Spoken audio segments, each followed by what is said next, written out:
So let us look at this year's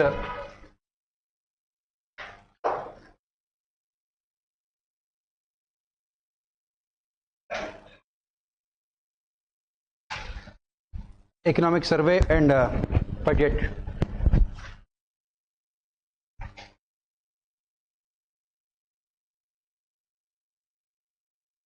So what we can say about first of all this year's economic survey. So what are the important points that survey has mentioned, and then on the basis of it we will try to look at what the budget has said regarding the recommendations made by economic survey. Before looking into this economic survey and budget, first let us try to look at why this economic survey is presented. As all of us know, this economic survey is prepared by the Department of Economic Affairs in the Ministry of Finance. This economic survey provides the much needed policy guidelines to the Finance Ministry. It analyzes what happened in the past 1 year, and also it looks at the overall performance of the economy in the recent past, and it also provides policy alternatives to the Finance Ministry. Mostly this economic survey is based on what we call economic rationality, since it is mostly prepared by bureaucrats, especially the professional economists. They are not concerned about political aspects of economy. They are mostly concerned about economic rationality. So every year economic survey comes out with so many recommendations. More often than not, what we see is that budgets normally do not follow most of those recommendations, except this year most of the recommendations made by economic survey could be seen in the budget also. So let us see what is this year's economic survey has to say. Economic survey starts by talking about what happened in the recent past. As usual, it talks about what happened in the recent past, then what is the impact and what are the consequences, and what could be the policy alternatives. So it starts by talking about what happened in the recent past. It has said that since the beginning of this millennium, since the beginning of 2000s, the country has witnessed, or in fact the world has witnessed, 3 major shocks.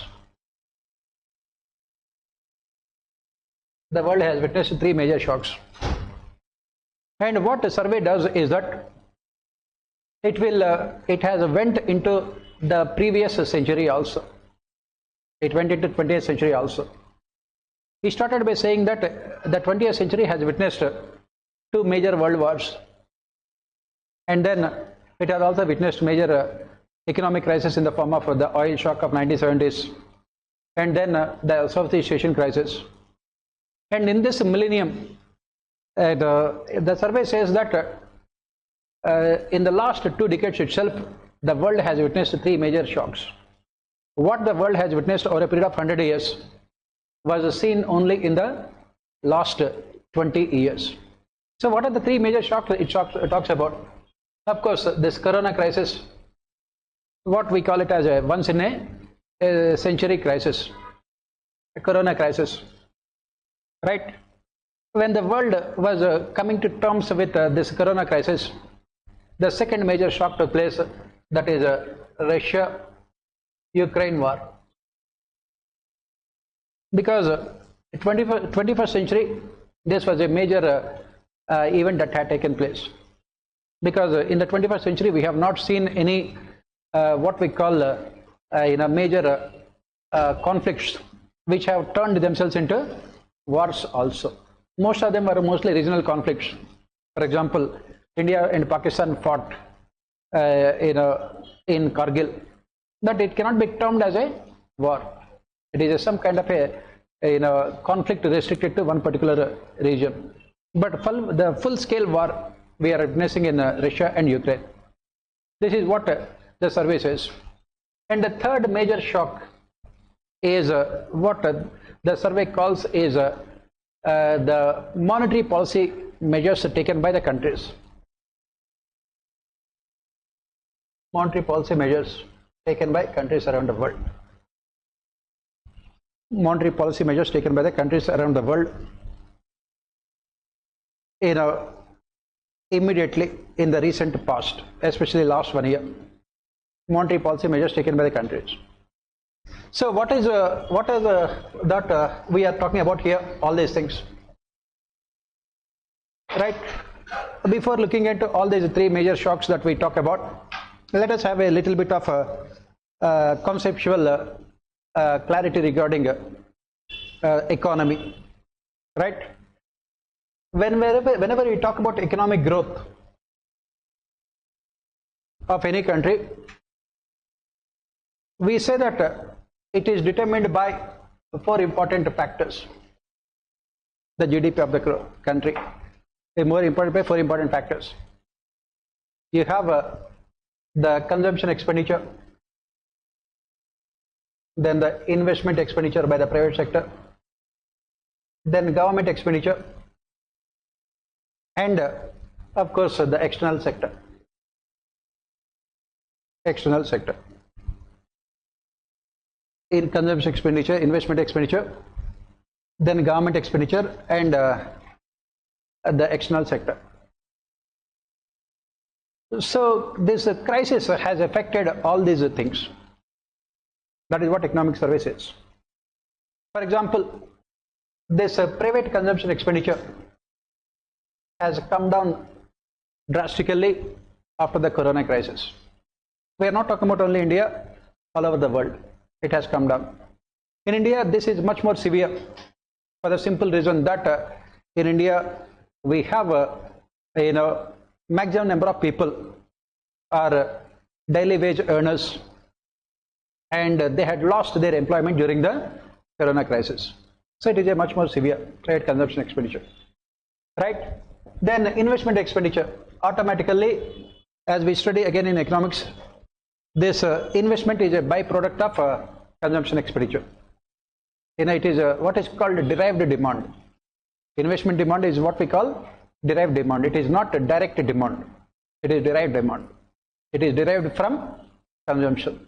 So when the consumption expenditure is coming down, automatically investment also will come down. And the countries around the world have increased government expenditure.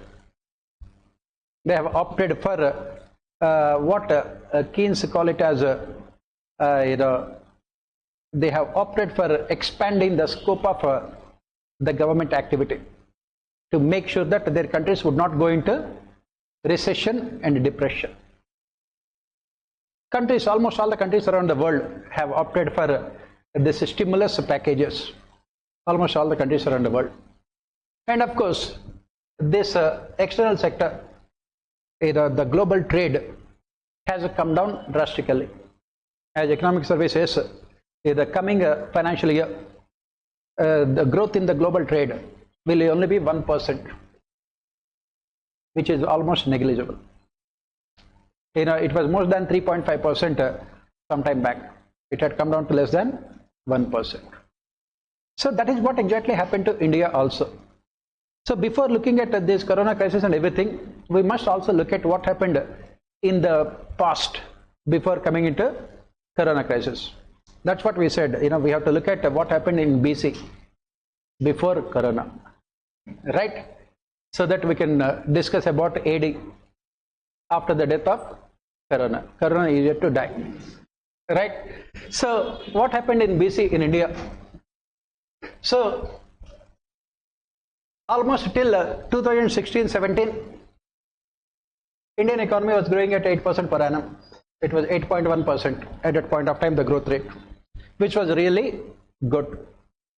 Then some policy measures were taken by the government. One, demonetization. And in 2017, the government also had taken this policy measure of GST implementation. Automatically, both of them had immediate adverse impact. In the long term, the consequences are good, definitely. But in the immediate short term, the policy impact was adverse. And what was the impact here? By 2020, first quarter, that is January to March, the growth rate was less than 4%. India's economic growth rate, it was only 3.5%. So from 8% it had come down to 3.5%.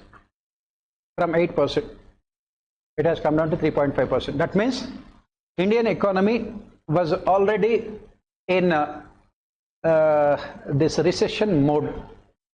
It was already in recession mode before Corona had struck.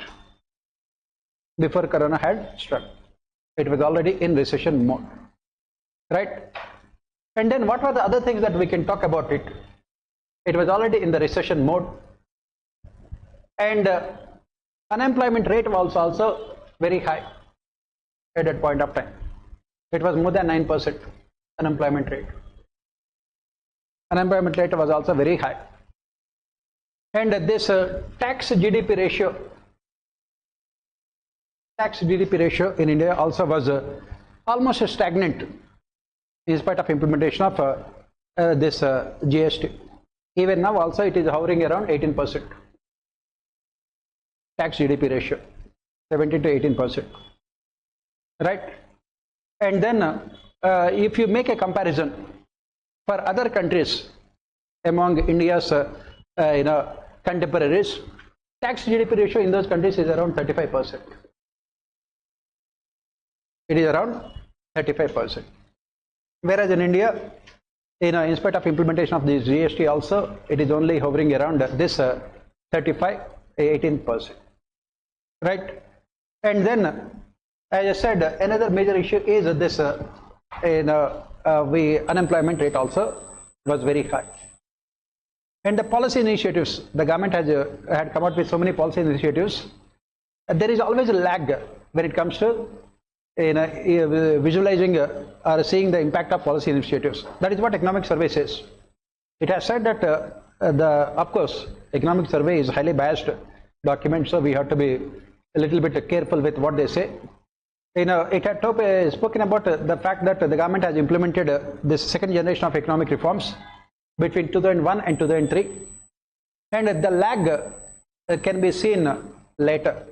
The country has witnessed around almost 9% growth rate around 2004, 2005 onwards for a good amount of time.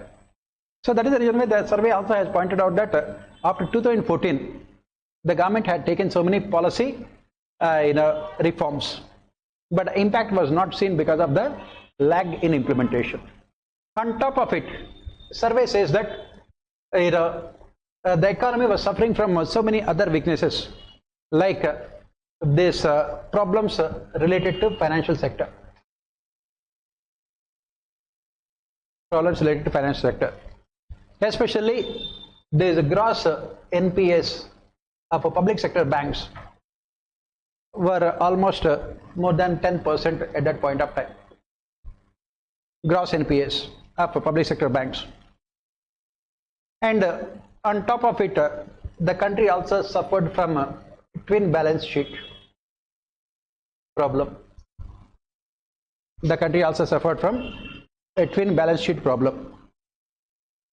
Why? Because the survey says that between 2004 and 2011, banks have lent to most of these infrastructure projects which are built through public-private partnerships, and this bank lending was not based on any economic fundamentals. They had lent such huge amounts of money without any collateral securities, and automatically what happened when 2009 the world has seen a global financial crisis,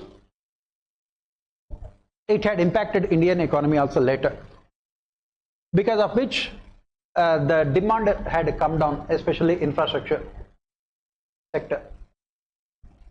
And those who have taken the loans could not repay the loans, resulting in what we call a twin balance sheet problem. Since they were incurring huge amount of losses, since these companies were incurring huge amount of losses, they could not repay the loans. And since they could not repay the loans, most of the loans had become NPAs, twin balance sheet problem. And the survey talks about crony capitalism and all those things, but again, it is fine. We are not that much concerned because crony capitalism is a reality of the functioning of Indian markets. And since they were facing this twin balance sheet problems, there was what is this called evergreening of loans also. Evergreening of loans.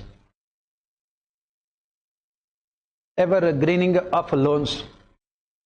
That means these loans, there is no way that these kind of loans can be repaid or can be sorted out as such. Once we enter into the markets, even if you know that the asset you are constructing has become a non-performing asset, you don't know how to exit. We have moved towards what a survey calls, previous surveys, capitalism without exit. Earlier we had socialism without entry, and from there we moved towards capitalism without exit. That is what exactly happened. And these loss-making companies were not allowed to die down. So this was the situation. And on top of it, after 2014, the governments have opted for political populism. So automatically it led to a huge amount of increase in revenue expenditures also. So all of them combined together, what happened was, along with these two shocks, one is the implementation of GST, second one is this demonetization, ultimately resulted in a situation wherein our economy was growing only at 3.5% by the time Corona had struck. So this was the situation. Unemployment rate was very high and economic growth was coming down. Banking sector was facing so many problems. Private sector and markets. Private sector was mostly incurring huge amount of losses, and they did not know how to come out of that vicious cycle of losses. And automatically inventories were piling up, and there was no investment also. There was no investment also. So this was the situation that was prevailing in India before 2020 when Corona had struck. Then what happened after that? After Corona had struck, as you know, India was the country that suffered the most because India was a country that imposed extremely strict lockdown. No other country in the world had imposed the kind of strict lockdown that India had. Automatically, it had a major adverse impact on growth rates also.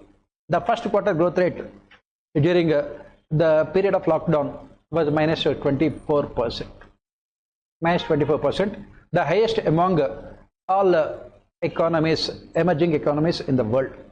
Then the government had realized its mistake, and economic survey says that during the second wave of Corona, Delta variant, the government had opted only for localized lockdowns, but not a national lockdown, because of which they could reduce the negative impact on economy during the second wave of Corona. In spite of all these things, the year witnessed negative growth rates. It was almost minus 6.5% negative growth rate for that year 2020-21. And 21-22, what the government has done, the economic survey says that we have converted these problems into opportunities. As part of that, the government had come out with so many schemes, mostly popularly known as Atmanirbhar Bharat Abhiyan. Under Atmanirbhar Bharat Abhiyan, the focus was on all types of infrastructure. The focus was on infrastructure. The government wanted to revive infrastructure on a big time, on a very big scale, as part of Atmanirbhar Bharat Abhiyan. So the government implemented what is called structural reforms. They implemented structural reforms to improve infrastructure and to ensure industrialization, rapid industrialization. And the government has mostly used monetary policy to realize these objectives. It has used mostly monetary policy to realize these objectives. Right? Monetary policy. So RBI kept on reducing repo rates and reverse repo rates. RBI kept on reducing repo rates and reverse repo rates. The objective is to revive private consumption as well as private investment expenditure.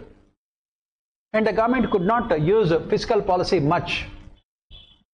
The government could not use fiscal policy much because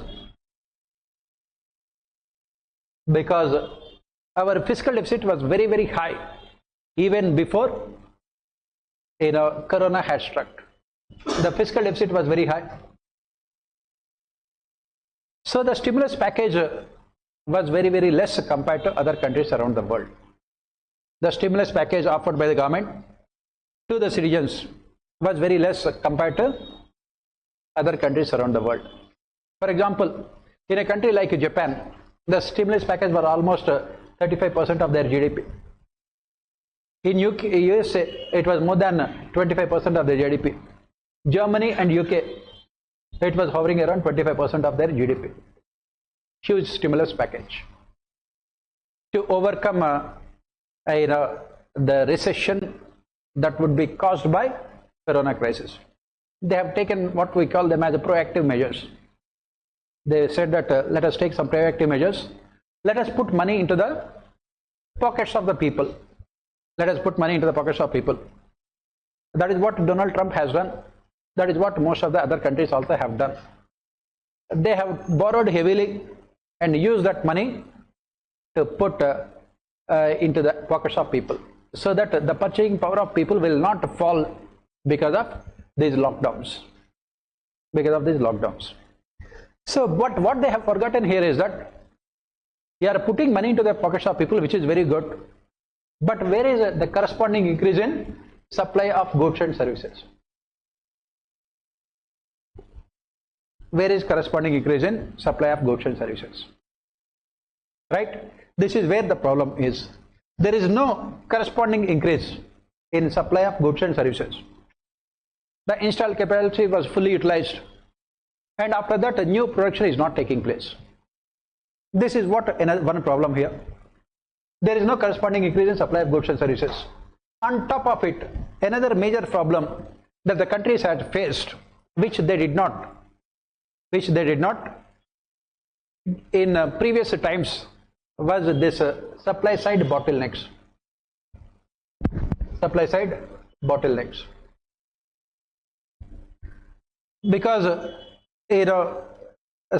bottlenecks. Because as you could see here, the only country that benefited most out of globalization was China. China had become literally the back office for the entire world. It was providing all kinds of raw material to the rest of the world. It was producing cheap manufactured products also. And thanks to Corona, what happened? This supply of raw material from China had stopped completely. It could be seen mostly in this chip making industries. Supply of raw material had completely stopped. So even if the countries wanted to produce, they could not produce anything, thanks to this supply side bottlenecks. So this is what they have faced. On the other hand, what they have done? They had put a lot of money into the hands of people. So let us, then if they are putting a lot of money into the hands of people, what will the people do? Automatically, there will be more demand for goods and services. There will be more demand for goods and services. Is there any corresponding increase in the supply of goods and services? Obviously no. And that is when all these countries went into very, very high levels of inflation. The kind of inflation they have not seen since the Second World War. The kind of inflation they have not seen since the Second World War. All these countries, to come out of recession, what they have done? They had liberally put money into the pockets of people to come out of this recession. And what they did not realize is this putting so much of money into the pockets of people without increasing the supply of goods and services can be counterproductive. Because to put money into the pockets of people is a highly populistic measure. And this has helped most of these countries also to come back to power also in some of these countries. Donald Trump, he had lost elections only by very few percentage of votes, in spite of the fact that he was considered as one of the worst kind of presidents that America had seen. Why? Because he had put so much of money into the pockets of people. People were more than happy with his government. Yes, right, whatever it is, whatever may be the country, whether it is India or America, everyone loves free money, right? So that is what he had done. That is the reason why, in spite of the fact that his management of corona was the worst, America had witnessed maximum number of deaths due to corona all over the world, compared to all over the world. So what happened is that all these countries started witnessing very high rates of inflation. So when inflation is very high, how to control it?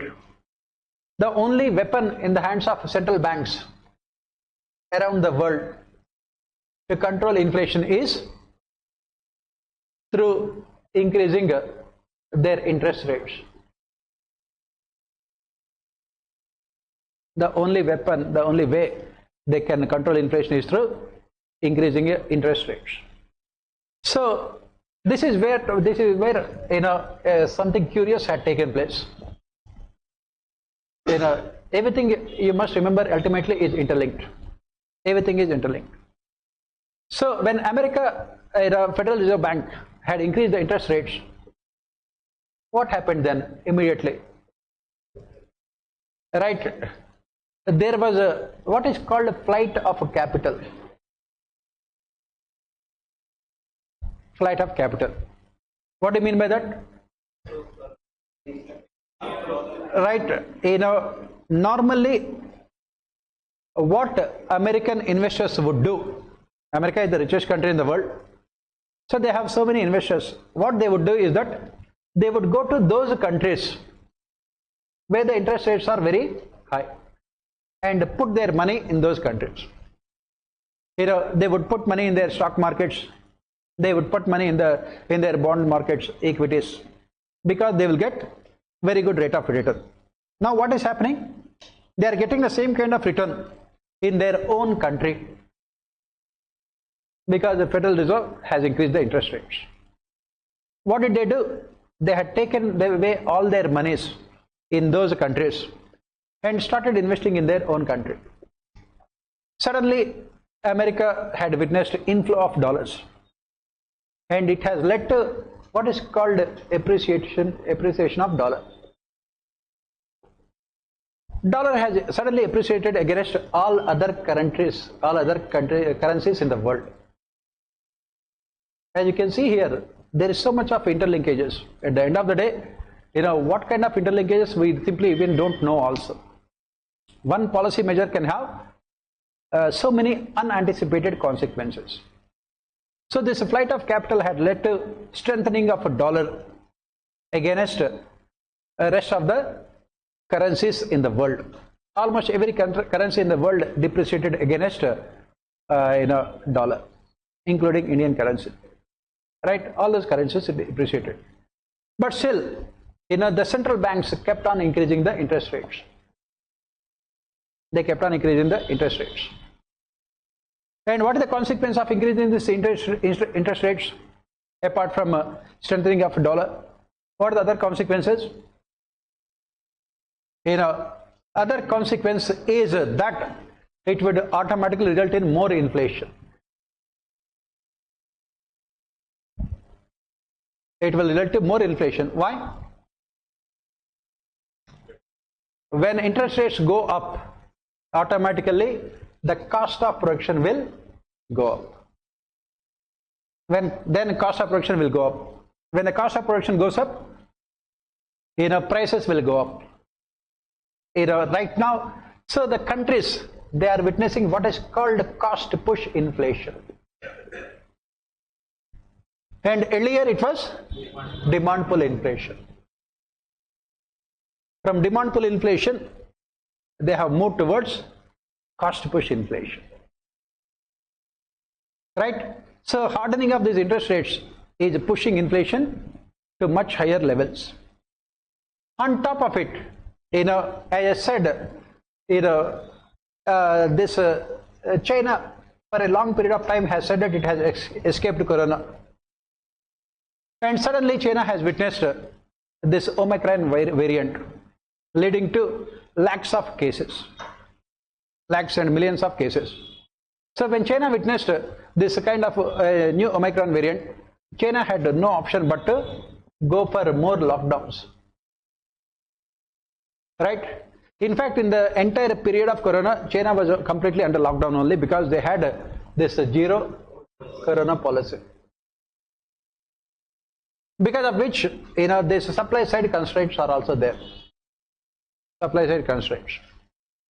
Due to the supply side constraints, what happens? Automatically the price of inputs went up. Demand is still very high, but there is no corresponding increase in supply. The price of inputs went up. So when the price of inputs go up, what happens?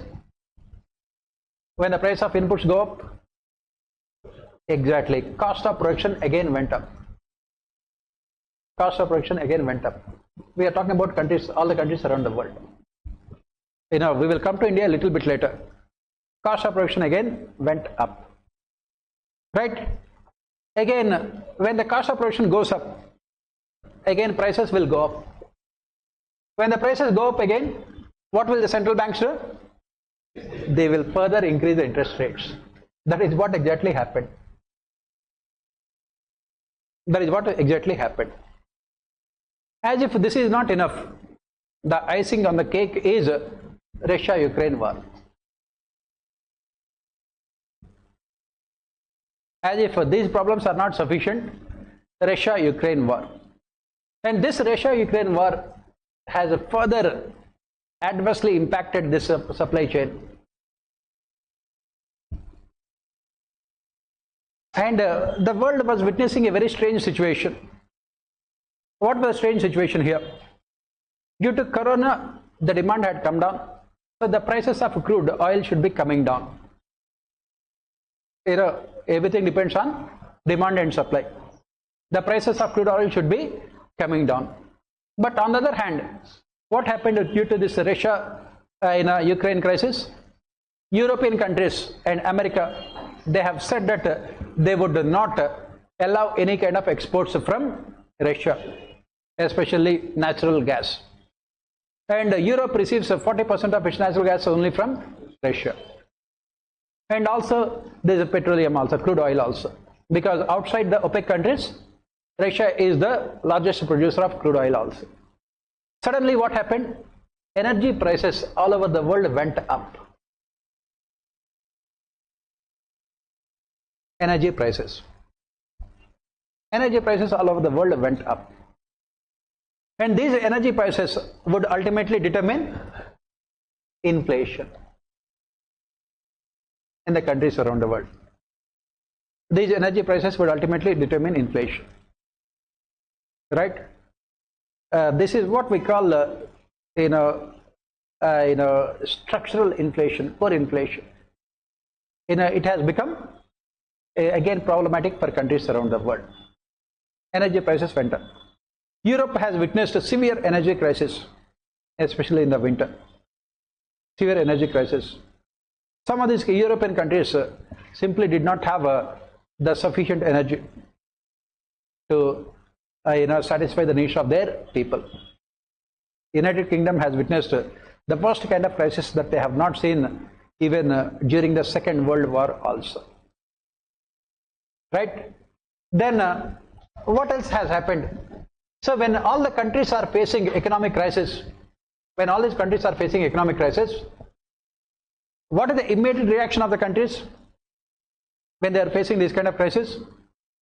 The immediate reaction of all these countries is they started opting for protectionist policies.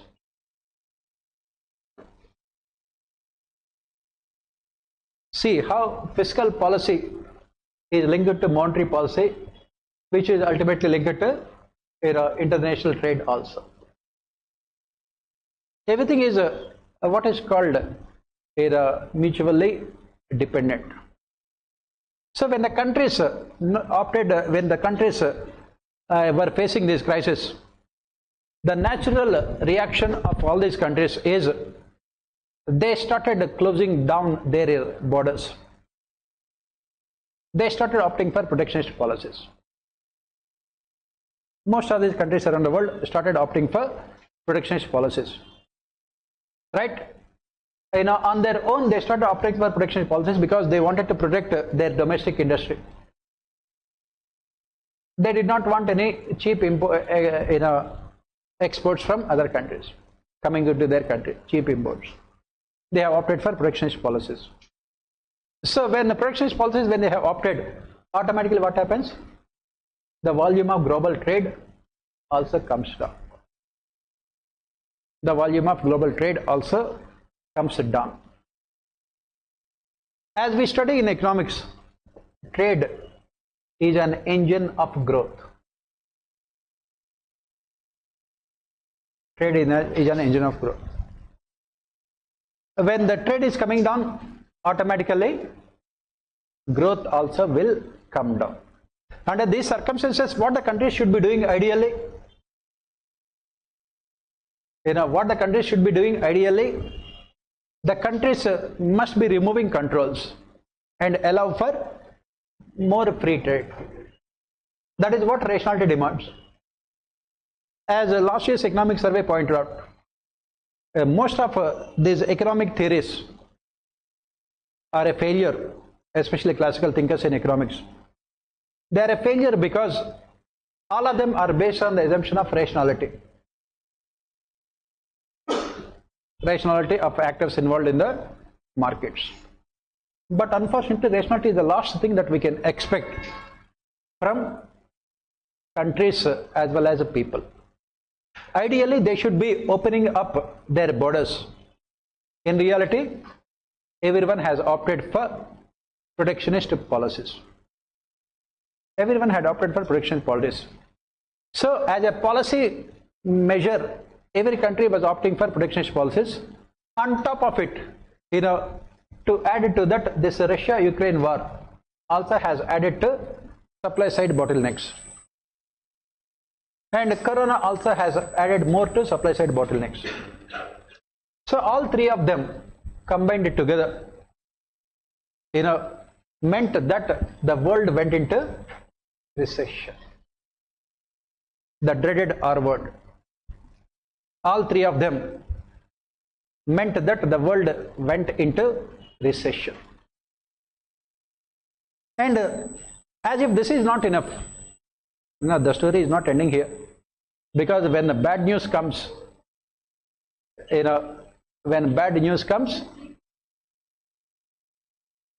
and a third one is this supply side bottlenecks created by Corona. Supply side bottlenecks created by Corona. So the world went into recession. Almost all the major economies in the world went into recession. As I said, as if this is not enough, this recession was accompanied with inflation. On the one hand, you have recession. On the other hand, inflation. Right? That is what they say. You have BP and diabetes. They always go together. Right? Recession and inflation. This is what we call fondly in economics stagflation. In economics, we have so many fancy terms to explain our misery. We have so many fancy terms, right? Stagflation, we call it.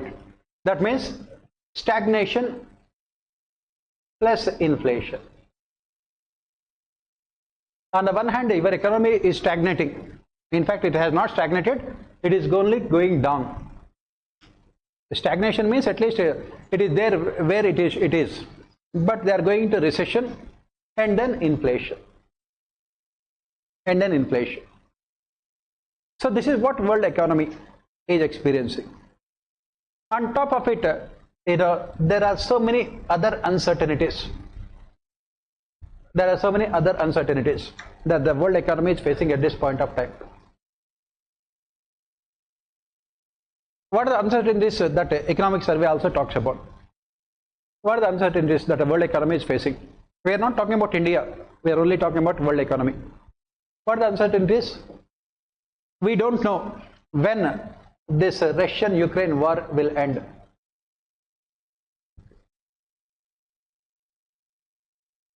It has continued like daily serials on our television.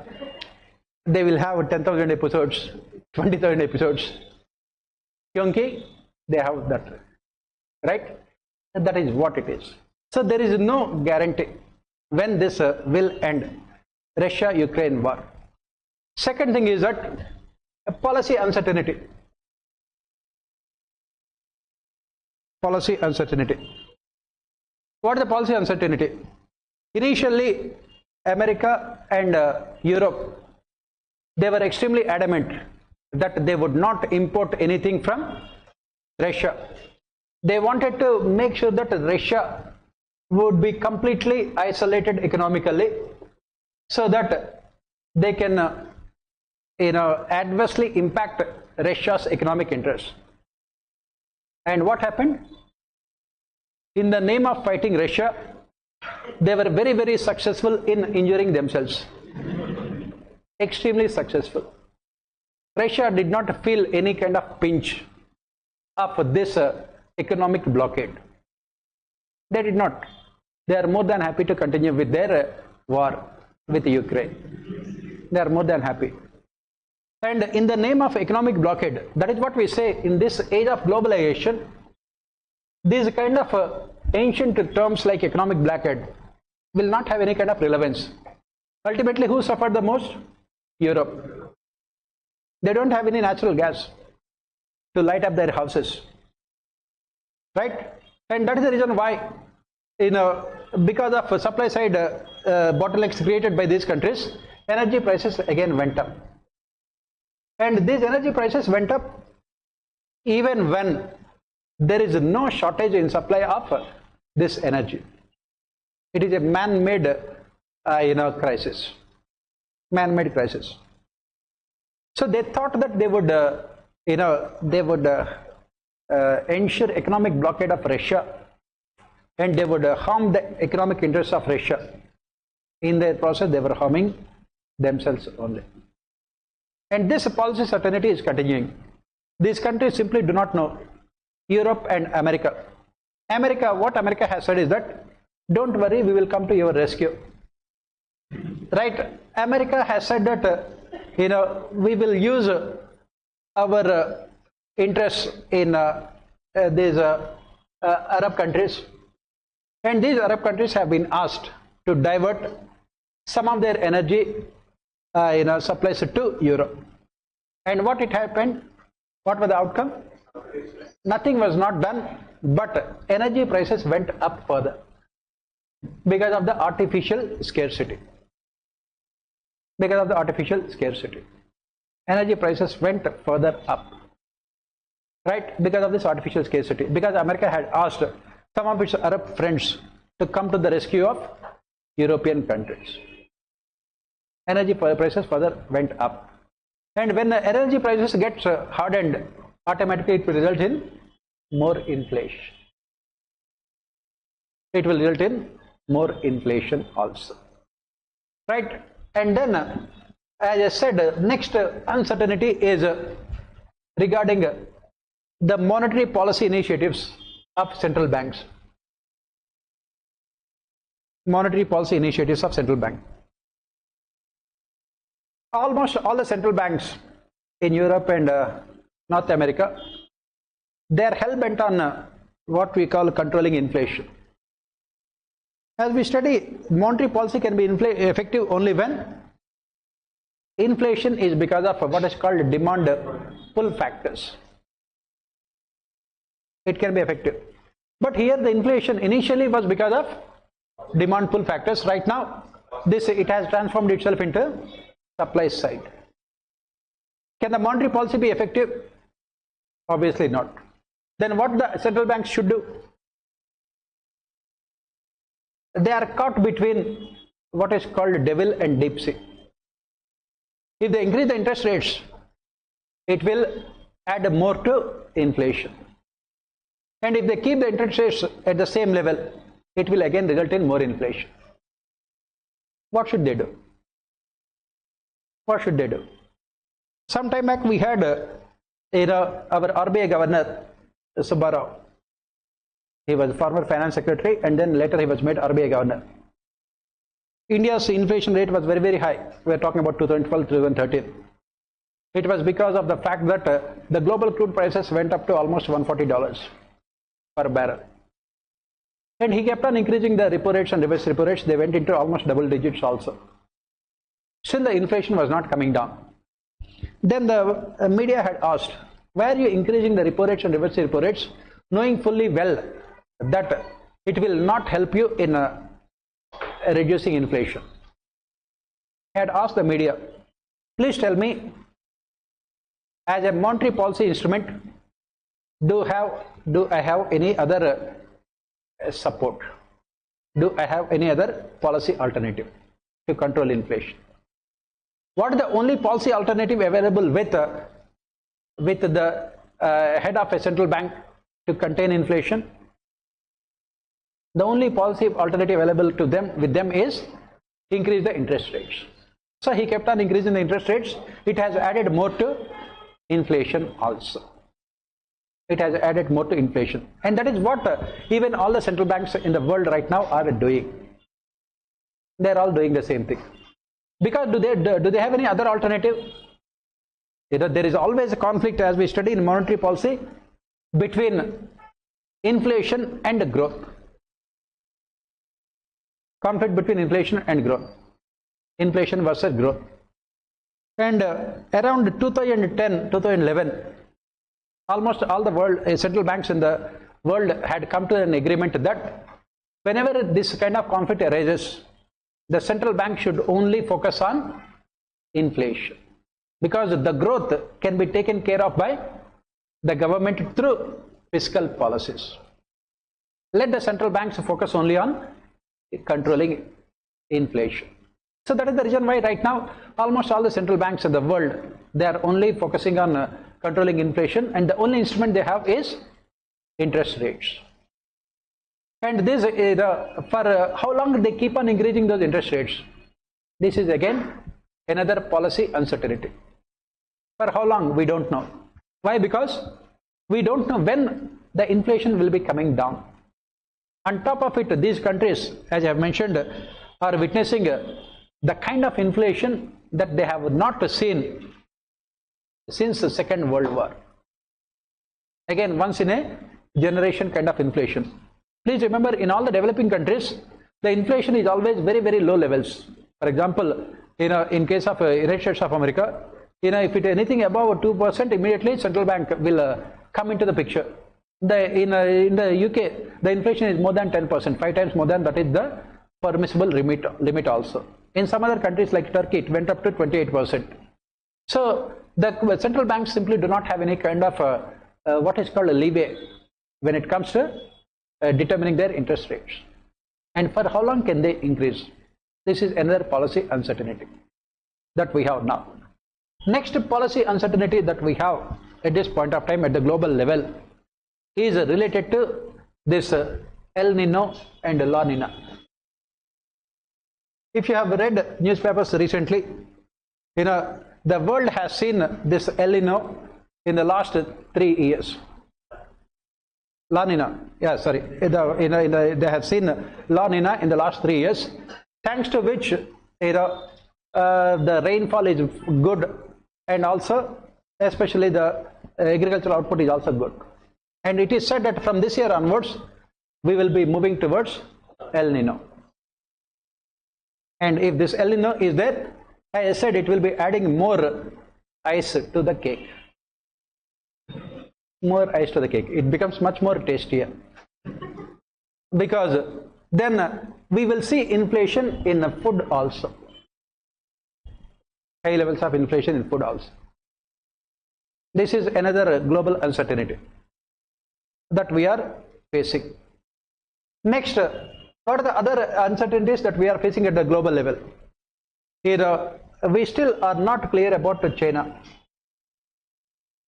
What China is doing, what it wants to do, why it is doing. Nobody is clear about what they are doing. Right? In the name of this zero COVID policy, China has imposed severe restrictions. It has imposed severe restrictions, which led to breakdown in the global supply chain. And automatically it had what is called a negative impact on the Chinese economy itself. Obviously, when you are imposing such strict lockdowns, it had negative impact on Chinese economy. Suddenly, all of a sudden, China has opened up its economy completely. That too at the height of this Omicron variant. It had opened up its economy. Now, the question here is that what China is going to do in the future, because it becomes very, very important, because China's contribution to global GDP right now is almost 16%, 16 to 18% right now. So nobody is clear about what the policies of China are going to be.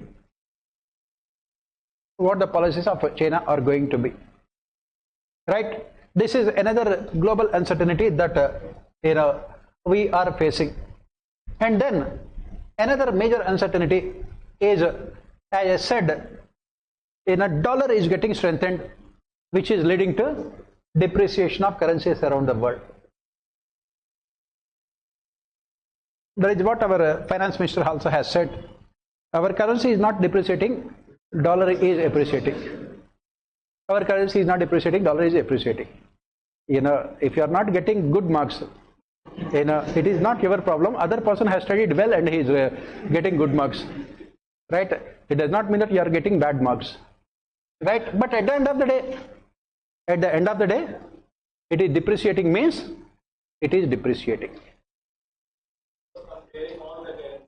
Yes, right. That is for our psychological satisfaction. You are getting, you are getting 10 marks. Your friend is getting 11 marks. Third friend is getting 12 marks. Another person is getting 80 marks. If you are comparing yourself to 10, 11, and 12, she can do that kind of comparison, because the last thing we can expect from our politicians is accountability, right? She can do all those things. At the end of the day, what is the consequence? Yes, that is it. Right? She can give as many excuses that she wants. Right? Currency is also depreciating. Not only our currency is depreciating, almost all the major currencies in the world are also depreciating. So when this kind of currency depreciation takes place, what happens immediately? Most of the countries in the world will be facing a balance of payment crisis also. This is another uncertainty. When they face balance of payment crisis, when the countries face balance of payment crisis, what do they do?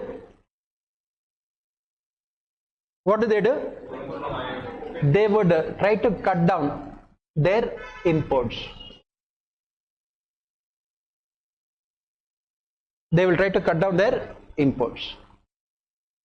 When every country tries to cut down imports, it will result in global trade, the volume of global trade decreasing. It will result in volume of global trade coming down. Right? It will lead to decline in the volume of global trade. Right? And this is another uncertainty. For how long it will continue? So these are all the uncertainties at this point of time. Unfortunately, we don't know what was that moment that Nirmala Sitharaman had become the finance minister. Right? Every year, whenever she presented the budget, she always faced so many uncertainties. Every year, in the last 4 years, 2020, when she presented the budget and proudly said that we will be progressing at least 8% per annum, Corona was sitting in the house. And it was laughing. So innocent Sitaraman. Right? 2020. And in 2021, she presented the budget and she said that India had become Vishwaguru. We have defeated Corona. Corona, looking at our Prime Minister, ran away from the country. And we have become a Vishwaguru. We controlled Corona, the first wave. And she said that now definitely we'll progress at at least 20% per annum. This time, other variant of Corona was sitting in the house, Delta variant. Right? So that is what. And then last year, when she presented the budget, Russia-Ukraine war. Russia-Ukraine war.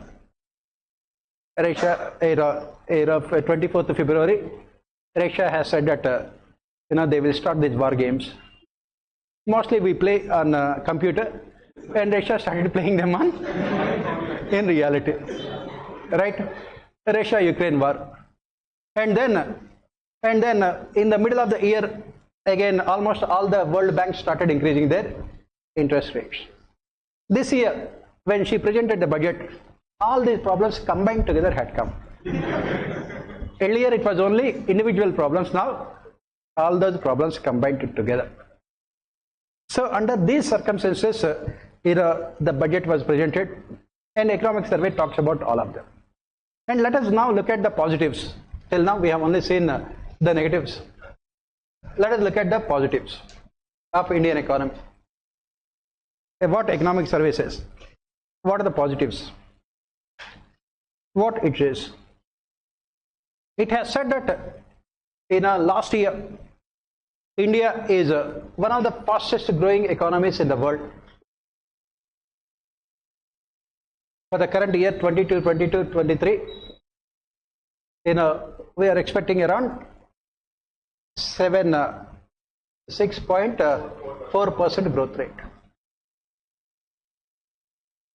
Around 6.4% growth rate. That is what Economic Survey says. It is 6.5%. 6.5% growth rate. Right? Around 6.4, 6.5% growth rate. That is what we are expecting for the current year. It is not yet over.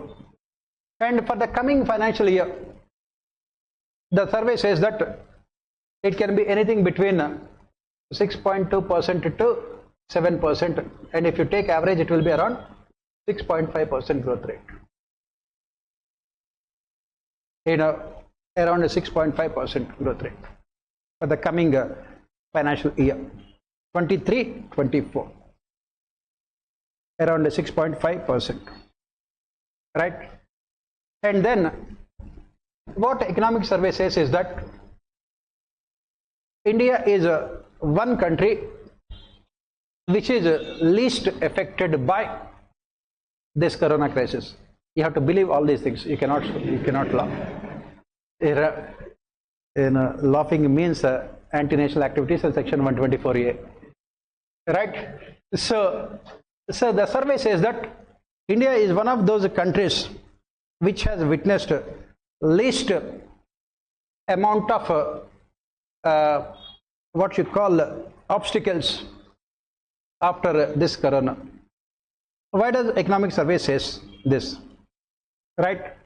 Why does it says that we are witnessing this least amount of growth rate crisis? It has said that capital expenditure last year had increased by 33% compared to previous years. The government capital expenditure had increased. And the survey also says that this private consumption expenditure, these are all some of the figures given by survey. So we will go by these figures. Private consumption expenditure as a percentage of GDP had increased by it had stood at 58.4% in the second quarter of last year, of this year, second quarter of this year. Private consumption expenditure as a percent of GDP is 58.4%. Right? These are all the facts given by survey only. So we don't have to doubt any of them. 58% up. And second quarter means April, May, June is first quarter. July, August, September is second quarter. Right? Next, economic survey also has said that what we have witnessed last year is something really good. What is it? The country has witnessed a pent-up demand. Pent-up demand. That is what the survey says. Pent-up demand. What do you mean by pent-up demand? No. Don't worry, I will tell you. It means that during this corona crisis, people could not buy anything because of absence of income sources, and because also problems related to supply side bottlenecks. Right? The demand was highly suppressed. Highly suppressed. Once we could overcome those lockdowns and the corona, when the situation returned to normalcy, whatever the savings they had during the corona crisis, they started spending that money, resulting in pent-up demand. And survey says that this pent-up demand was witnessed mostly in two sectors. What are the sectors which have witnessed? First one is this services sector, especially tourism, hotels, restaurants, right? Travel. The country had witnessed a huge amount of increase in demand. Consumption demand, this is what we are talking about. Huge amount of demand. That is the reason why after this corona crisis, we had come out with a new term also, revenge tourism.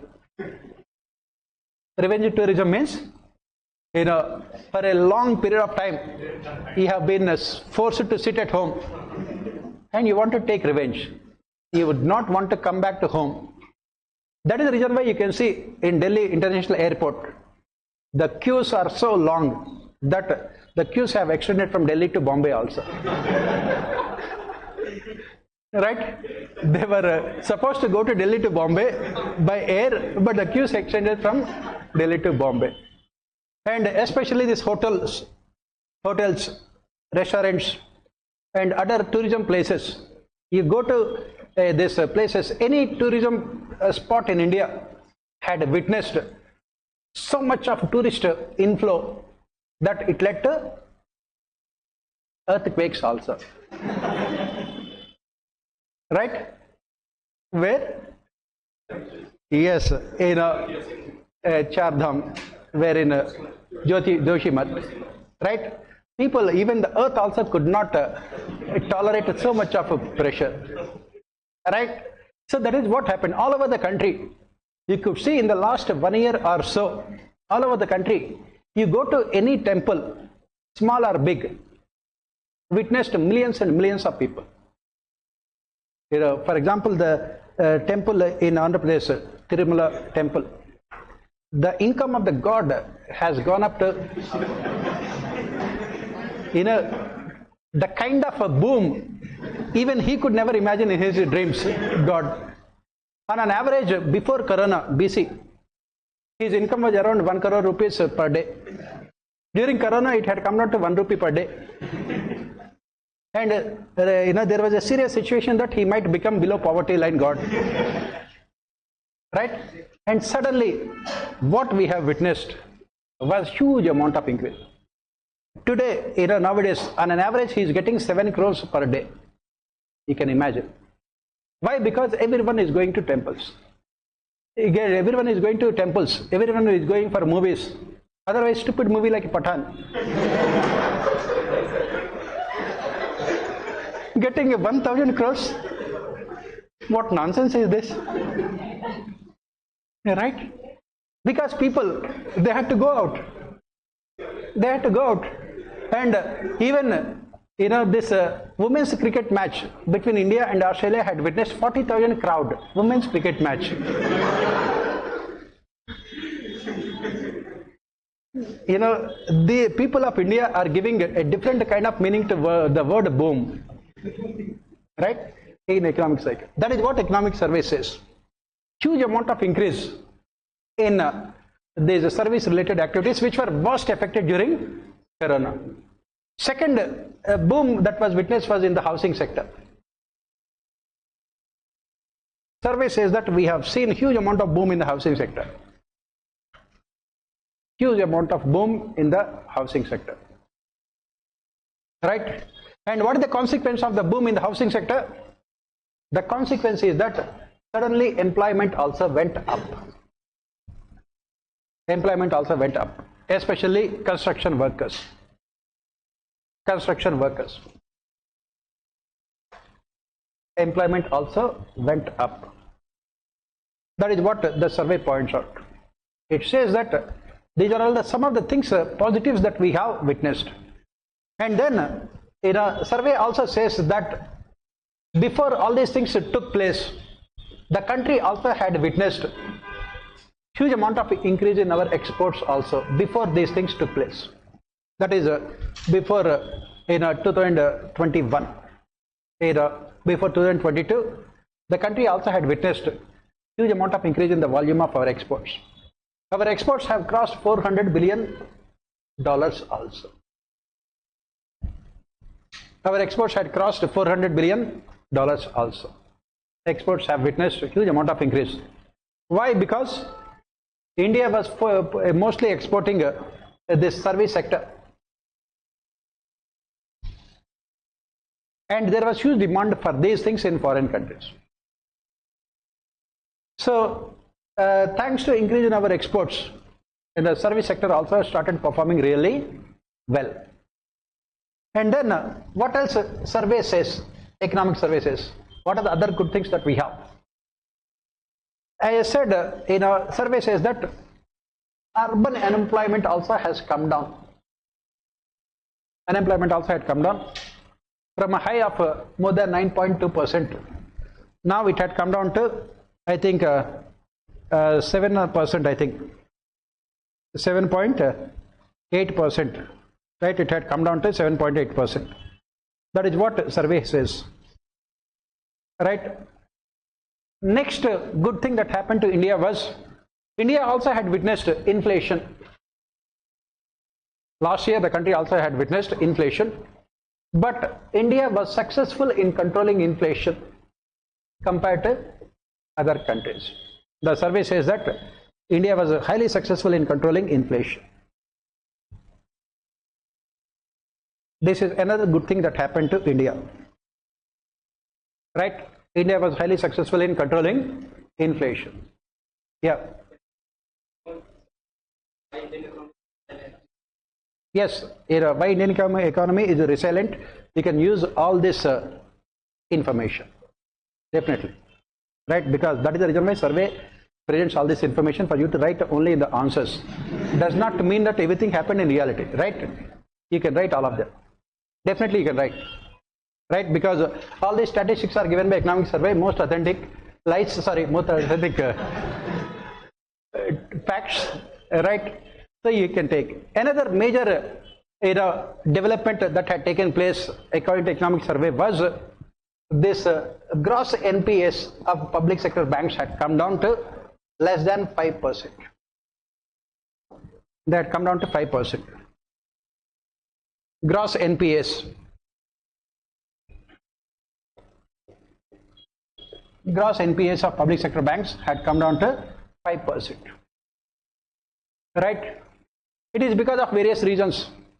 Because of this IBC, Insolvency and Bankruptcy Code, and because of resolving most of the disputes, right? And then the 4 R's that the banking sector has implemented. 4 R's: recognition of the problem, recapitalization, restructuring of the loans, and reforming banking system. these 4 R's: recognition, recapitalization, restructuring, and reform. Because of these 4 R's, economic survey says that these NPS had come down. This is another major positive outcome the country had witnessed. Yes? You cannot raise those kind of doubts. That is highly dangerous. Section 124A, right? He's talking about facts. How can we? Right? Now, how did this NPS come down?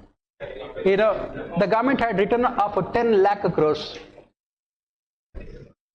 It had written off 10 lakh crores of public sector banks, out of which the government has recovered around 1.3 lakh crores through insolvency proceedings and everything else.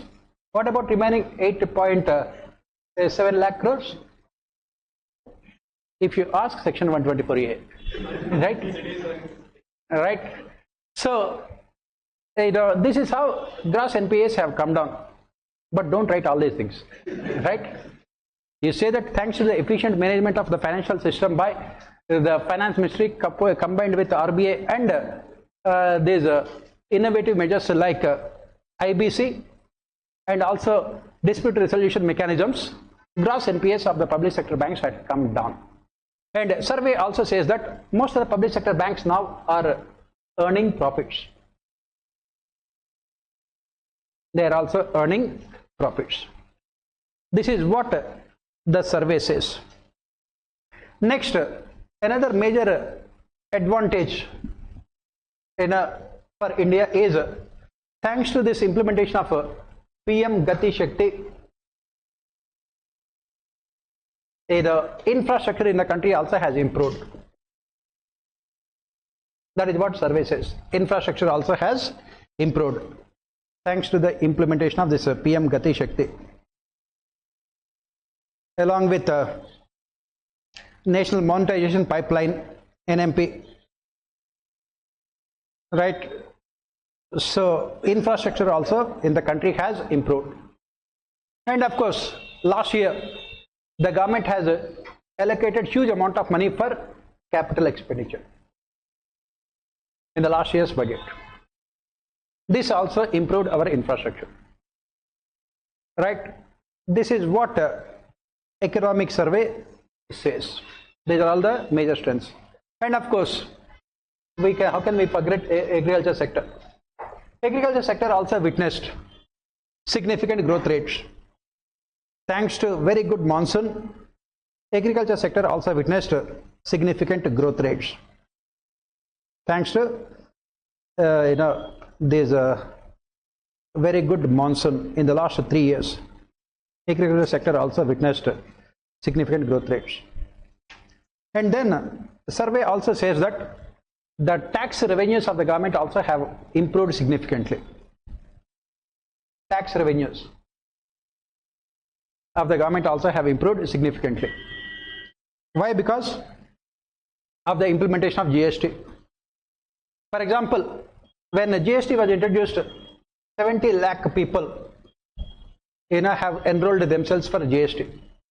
Now the survey says that in the current financial year, it has gone up to 1.4 crore people. Right? The person in front of you is there in 70 lakhs as well as 1.4 crores. There should not be any double counting. Right? From 70 lakhs, the tax base has improved. Tax base has improved significantly.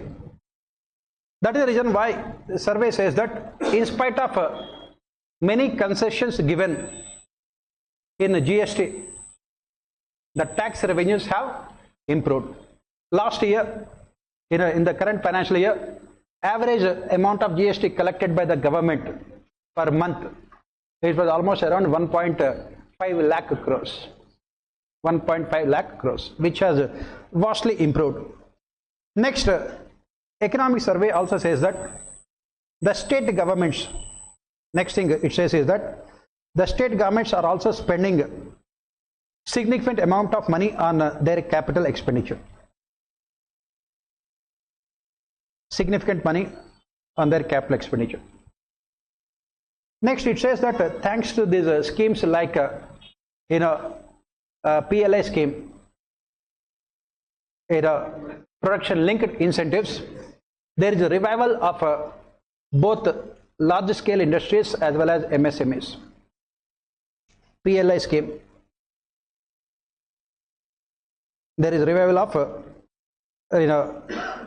large scale industries and also MSMEs. That is what economic survey says. There is revival, right? PLI, production linked incentive scheme, right? What is the other good news that the survey talks about? Next good news survey talks about is a gradual reduction in fiscal deficit. It says that fiscal deficit is coming down gradually. Fiscal deficit was at 9.2% in 2020-21. It was 9.2% in 2020-21, and the survey says that it is expected to come down to 5.9% in the coming financial year. 9.2% in 2021 and is expected to come down to 5.9% in 23-24, and they are hoping that by 25-26 they would reduce it to 4.5% also. That is what the survey has said. Next, what are the other good news that the survey talks about, right? And finally, what survey says is that Indian economy has fully recovered to pre-COVID levels. It says that India has fully recovered to pre-COVID levels.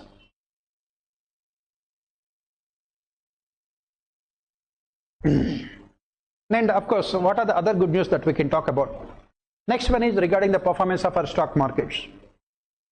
Our stock markets have performed far better than their contemporaries in the rest of the world. Our stock markets have performed far better than their contemporaries in the rest of the world. They have performed far better. Next, survey also has said that this implementation of schemes like MGNREGA, implementation of schemes like MGNREGA, PM Kisan and PM Garib Kalyan Yojana have added more to rural demand. They have added more to rural demand.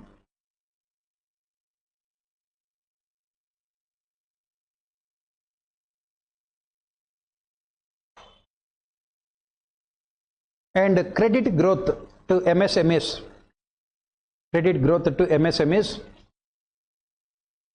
is more than 30%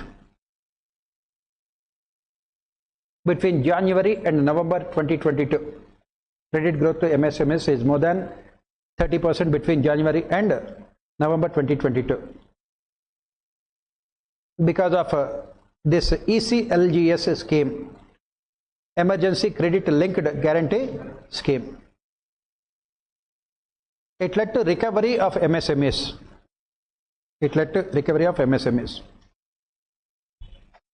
Right? Recovery of MSMEs. And survey has said that in 2019-20, GDP growth was 3.7%, and 2021 it was minus 6.6%. In 2019-20, GDP growth rate was only 3.7%. 2021 it was minus 6.6%, and 22-23 current financial year it is expected to be around 7%. For the coming financial year, it is said that it will be between 6 to 6.8%. Between 6 to 6.8%. That is what survey says, right? So these are all the good things that survey talks about, right? So what is the forecast for the coming financial year according to economic survey? These are all the good things that happened in this last 2-3 years. Let us see what economic survey has to talk about the forecast for the coming financial year. What it has to say, right? What survey says is that the global economic growth will slow down. There will be decline in global economic growth from 3.2% to 2.7% era in 2023. And global trade also would see a decline. Global trade also would see a decline from 3.5% in 2022 to 1% in 2023. 1% in 2023. So what are the major challenges that survey talks about for India in the coming financial year? What are the major challenges? Let us see. For India, we have seen for the entire world in general, what are specific challenges that India faces in the coming financial year? What are the major challenges? First and foremost, commodity prices in India still, core inflation is very high. Commodity prices are still very high. Commodity prices are still very high. Commodity prices are very high. And they are still above, these commodity prices are still above pre-COVID levels also. They are still above pre-COVID levels. So what is the problem here?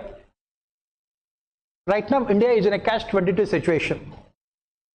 If there is a rapid economic growth, as the survey says, in the coming financial year to around minimum, say 6.5%, when the economic growth takes place, what happens immediately? Automatically, it will lead to increase in demand for goods and services. When there is increase in demand for goods and services, what is the outcome? Inflation. That is what survey says. The second problem is that rapid economic recovery that India is expecting,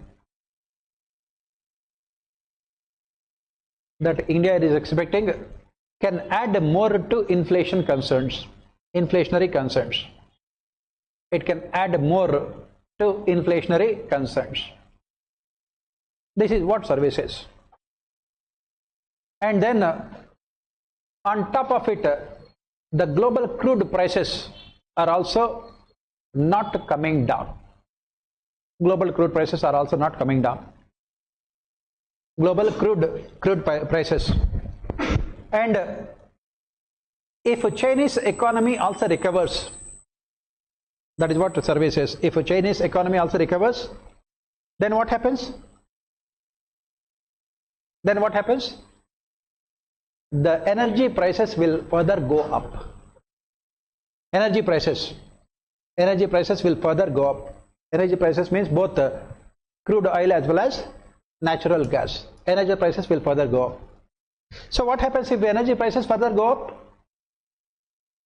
It will result in an adverse balance of payment situation for India. Already India is facing deficit in BOP because exports are coming down, imports are going up. When there is a more adverse situation when it comes to balance of payment, then what happens? It will result in more depreciation of currency. It will lead to more depreciation of currency. right? When current account deficits go up, it will lead to more depreciation of currency, and it will result in more increase in commodity prices. When the currency depreciates, more increase in commodity prices. It will lead to more increase in commodity prices. So what is the catch-22 situation that we talk about in India now? We want global economy to recover very fast. We don't want global economy to go into recession, which it is already going into. We want them to recover very fast. So when the economy recovers very fast at the global level, what happens? Automatically there will be huge demand for energy. When there is huge demand for energy, what happens? The prices will go up. When the energy prices go up, automatically all commodity prices will go up. And on top of it, what we are witnessing is depreciating of the currencies in the world. Indian economy is also not an exception. So on the one hand, your currency is depreciating against dollar. On the other hand, global energy prices are going up, and both of them combined together will result in more current account deficit. When the current account deficit widens, what happens? It will result in more depreciation of your currency.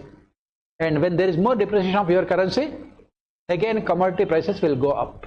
So it is some kind of a vicious cycle. If the global economy recovers, it is problem for India. If it does not recover, then also problem for India. What can we do? If it does not recover, what is the problem for India? If the global economy does not recover, if it does not recover, what happens? Right? Then the stagflation will continue. Stagnation plus inflation. When the stagflation will continue, what happens? The monetary authorities, they keep on increasing their interest rates. And secondly, countries will continue with their protectionist policies. It is a double whammy for India, right? And then automatically our exports also will come down. When our exports come down, current account deficit again widens. Either way, the major issue in the coming financial year for India is increasing the current account deficit. Because this increasing current account deficit can alter all our calculations related to growth and development. Now, right now, at this point of time, what we are doing is that even though our exports had come down, it was not seen in the overall growth of our economy, because whatever decline in our exports was more than compensated by domestic demand, the pent-up demand that we have spoken about. So that is the reason why we are not witnessing any kind of recession as such. Indian economy is still progressing. Now two things can happen here. As I have said, as the survey points out, this pent-up demand that we are witnessing now, for how long will it continue? People, they sat at home for 2 years. That is the reason why they traveled for 1 year. And they spent all their money. So this pent-up demand will crash at some point of time. So the government has to make sure that economy would not result in crash landing. Because when automatically all this private consumption expenditure comes down, then what happens? You will also go into recession. This is one problem that the government has to face. Second problem the government has to face is this exports. Exports are still coming down. Exports are coming down. So from both, what we are saying here is that both internally and externally, it can be problematic for India. Internally, it is problematic because the pent-up demand at some point of time will come down. It will definitely come down. And externally, when the countries are experiencing this stagflation, their immediate policy measure would be protectionist, because of which your exports will come down. On top of it, the global commodity prices are still very, very high. And still we have not found any solution to Russia-Ukraine crisis. the last thing that any capitalist economy wants is uncertainty.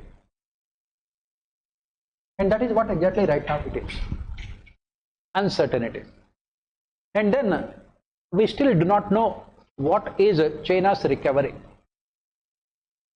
When whether China will go into again recession, or will there be any kind of changes in China's growth trajectory also. That is also another what is called uncertain factor that economic survey says. So this is what the challenges to economic growth in the coming financial year, right?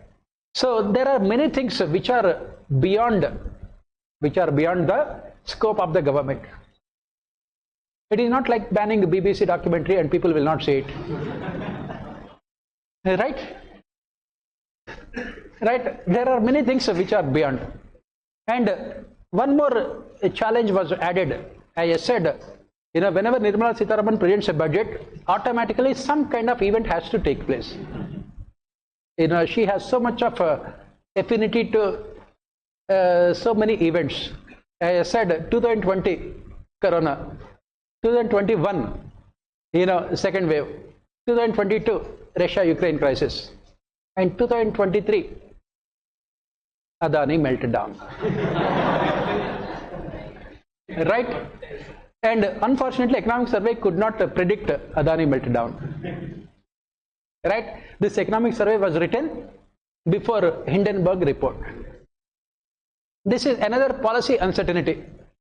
Right now, what is happening is that what is the consequence of this Adani meltdown? The consequence is much bigger than what we anticipate. First and foremost, Indian multinational companies would find it difficult to raise monies from global financial markets. Right? What Adani is saying is true. If you are criticizing Adani, means you are criticizing India and nationalism, everything is fine. And that is what the rest of the world also thinks. Adani means India. So that means anyone who is doing business in India is like Adani only. Automatically, our credit ratings also will go down. When the credit ratings turn negative, interest would become much more costlier. This is another thing which, unfortunately, obviously, survey, how could they predict all these things in the future? Survey is about only past. So another uncertainty that has been added in recent times is Adani meltdown. Losing 10 lakh crores over a period of, say, 1 week is not a small amount. It is not a small, insignificant event. Already questions have been raised at the global level about the efficacy of our regulatory authorities. It will impact your foreign investment. When the foreigners wants to come and invest in your country, they automatically, when a country is growing very fast, automatically you will create rivals around you. And people are looking an opportunity to hit you, and you have given them opportunity on a golden platter. So automatically at the global level, you can see already that most of these rating agencies have made Adani's equities negative. So it becomes difficult for Indian companies to raise monies abroad. More importantly, it also becomes difficult for multinational companies to come and invest in India, because they might be losing faith in the functioning of Indian markets. What is the reason why? In spite of the fact that between 2004 and 2011, the country witnessed 9% growth rate. After that, suddenly it went down, because this was the time when the country had witnessed what is called crony capitalism. We can deny all those things, but at the global level, capitalists do not have any patriotic affiliations. They will go to only those countries where they think they can make profits. And they felt that India is not a good country to deal business with. And we have changed the image of India with so much of hard work. And it can again damage the interests of the country if the rest of the world starts believing that regulatory authorities in India are not effective. This is another uncertainty which, of course, economic survey did not speak about. And of course, imagine the worst situation if Adani's collapse, then it can be huge amount of negative impact on the country, because the loan of Adanis is almost equal to 1% of our GDP. Loans taken by all of them would automatically become NPS, right? So obviously, the government would never let Adani collapse, because as we study in economics, the more bigger, the more larger the firm is, the more the chances of its survival, because no government can afford the collapse of these multinational companies because of their huge finances. So this is another uncertainty that we have to add, but economic survey did not mention those things automatically, because they don't know about these things. This is another major issue that we have to think about in the future. Next, what are the other problems that we can see here? What are the other issues that we can see here, right? So as I have mentioned, another issue that economic survey also mentions here is that China also has witnessed very drastic decline in its economic activity thanks to its complete lockdowns. That is what economic survey says. Very strict lockdowns has made China witness considerable slowdown. And what is the impact here? What is the impact of this China's slowdown? That also we don't know. As I said, if China recovers, it will be problematic. If it does not recover, again it is problematic. We don't know the consequence. Next thing that economic survey says is the most important one, long-term one. How to ensure that the loss to education and income earning opportunities, very important. Corona has resulted in people losing, especially children losing at least 3 years of their education. And how to recover, that is the major challenge. And also people have lost a huge amount of income earning opportunities. How to recover them? That is what another major challenge economic survey says, right? This is another major challenge. Especially this is more important for a country like India, because already India is doing very badly when it comes to social indicators. On top of it, Corona has taken most of our children backward by at least 2 years. How to recover those 2 years? This is another major challenge that survey talks about. So on the basis of all these things, our finance minister presented the budget. On the basis of all these things, finance minister presented the budget. We have seen what is good and what is bad also, what is not good also. Our finance minister has presented the budget. On the good side, as I said, this agricultural growth has always been good in India in the last 3 to 4 years. Corona could not adversely impact our agriculture sector. And then on good side, service sector exports have gone up only during Corona period. Overall export volumes also have gone up. On the good side, India has recovered very faster than that we anticipated. On the good side, India has become 2 of the fastest growing economies in the world. Then on the good side, India has during the Corona period implemented various structural reforms. On the good side, especially from last year budgets onwards, there has been a progressive increase in capital expenditure. Progressive increase in the capital expenditure. On the good side, inflation has not been as bad as in case of most of the other countries around the world. On the good side, India has a comfortable foreign exchange reserves in spite of increasing current account deficit, right? And on the good side, this government increase in capital expenditure is also reviving private investment expenditure also. And that is the reason why economic survey says that it has improved our employment opportunities also, especially urban employment, unemployment had come down drastically.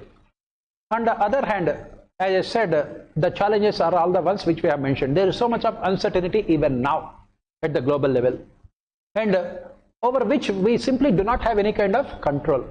The irony here is that we know all the problems at the global level, but we cannot come out with any of the solutions. because every country will come out with their own policies over which we don't have any kind of control. And ultimately, the policies of those countries will ultimately determine your growth rates. Because during the initial phases of Corona crisis, it was the service sector that has contributed maximum to your exports, and this service sector has made sure that your growth rate is respectable levels. When these exports had come down, immediately this service sector decline, exports is compensated, more than compensated, with domestic demand, pent-up demand. Now, in the coming financial year, both of them will be coming down. The pent-up demand at some point of time will come to a standstill. And then already global trade is expected to come down to less than 1% also. These are the challenges that the country is facing. So let us see what the budget has offered to overcome this crisis. What the budget has offered to overcome this crisis. Right?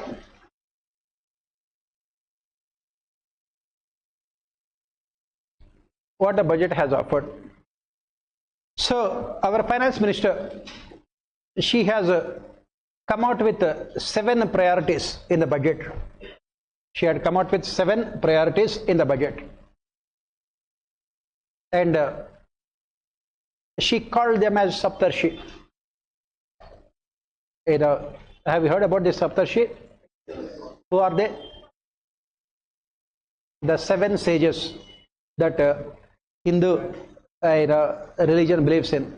Can you name at least 1 or 2 of them? That is the reason why in our culture, social issues, nowadays the questions are asked upon only these things only. Being most of you being Hindus and all of you being Indians, you don't know about your own culture, right? So that is the reason why our finance minister wanted to introduce you to those Saptarshi, not the real ones, but not the fake ones also. What are they? First one is inclusive development. She talks about, first one is inclusive development. Inclusive development. The second one, she says, is reaching the last mile. Reaching the last mile. Reaching the last mile. Third one, she calls it as infrastructure and investment. Infrastructure and investment, the third. Fourth, unleashing the potential. Unleashing the potential. Fifth one she talks about is green growth. Green growth. Sixth one, something remotely connected to you people, youth power. Remotely. Because you were youth a long time back. Right? That's why I said remotely connected. And the last one is financial sector. You can never be connected. Financial sector, right? So what is this inclusive development that she was talking about? Inclusive development. Basically, as part of inclusive development, the focus is on agriculture and cooperatives. The focus is on agriculture and cooperatives.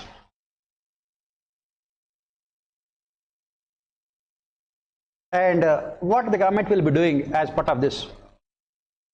She said that there will be digital public infrastructure. There will be digital public infrastructure for agriculture sector. Digital public infrastructure for agriculture sector. So what are we saying here?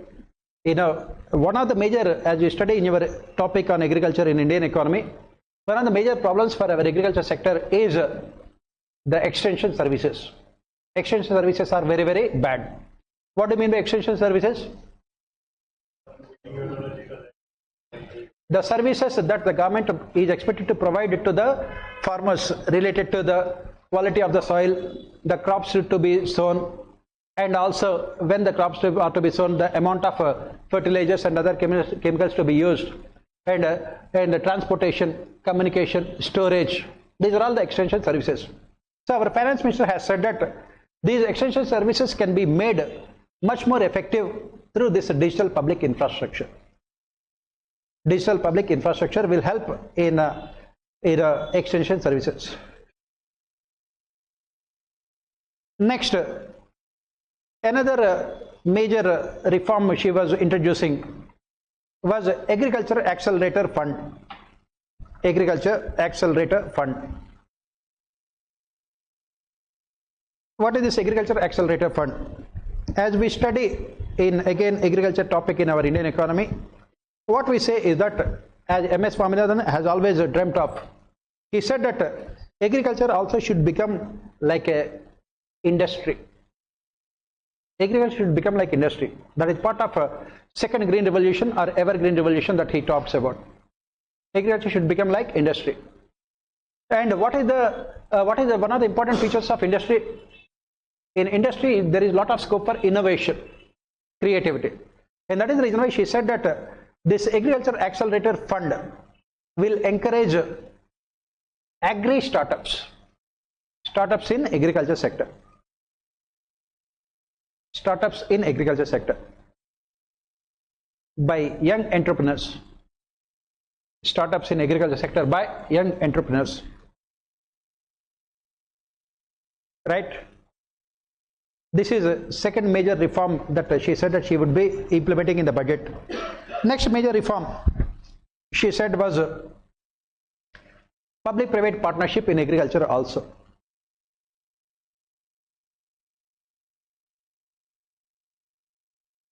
Public-private partnership in agriculture also. Then the next reform that she was talking about is this year the government has declared it as a year of millets. That is what she said. Millets will be given more importance. Year of millets. And she said that the government would be implementing Sri Anna, Shree, Shree Anna, wherein it includes all those crops, jowar, ragi, bajra, and all other crops. And then next thing she said is that the agriculture credit would be increased to 20 lakh crores. Agriculture credit would be increased to 20 lakh crores. 3 years back it was only around 10 lakh crores. It has been increased to 20 lakh crores with the focus more on animal husbandry, dairy and fisheries. With focus more on animal husbandry, dairy and fisheries. And next she said is that as part of agriculture she would be focusing more on cooperatives.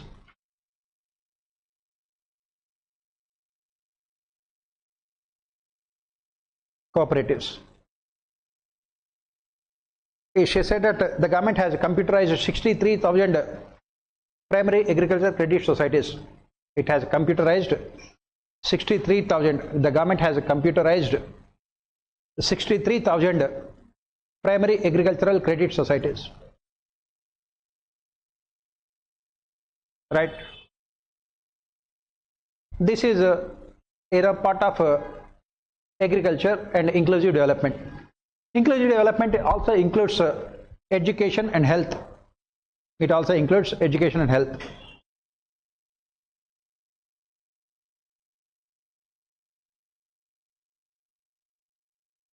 And what is she doing for education and health?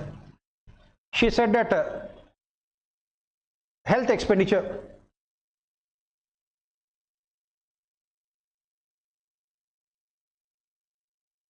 has increased to 2.1% of GDP. 2.1% of GDP in financial year 23.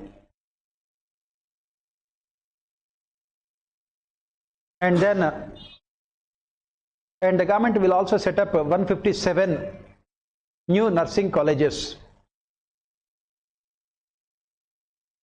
157 new nursing colleges. And already there are 157 medical colleges. Already there are 157 medical colleges.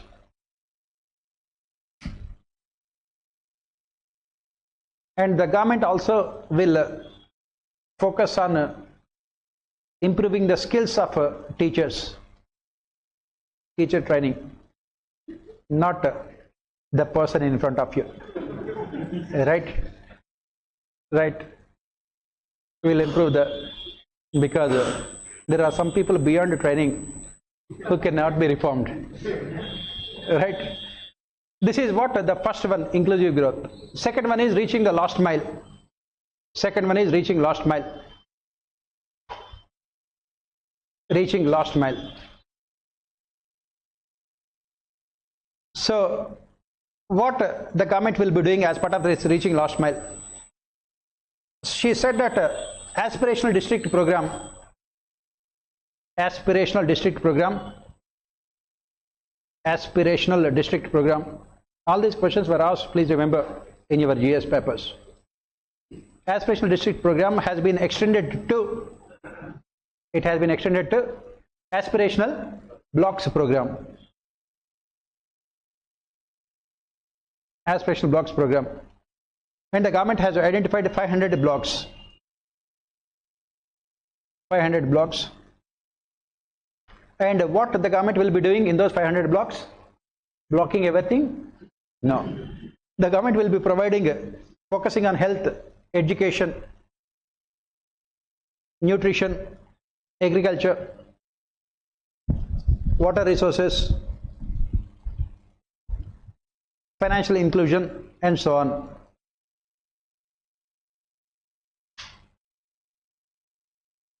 Next, the government also will be focusing on another flagship scheme of the government, Pradhan Mantri, particularly vulnerable tribal groups. Yes, PVTG. Pradhan Mantri, particularly vulnerable tribal groups. Right? The focus is on implementing. 15,000 crores will be spent on this scheme. Right. Next, as part of inclusive growth, the focus is also on PM Awas Yojana. PM Awas Yojana. The government will be spending 79,000 crores. 79,000 crores on PM Awas Yojana. PM Awas Yojana, it is rural. 79,000 crores. PM Awas Yojana. Next, the third one is infrastructure and investment.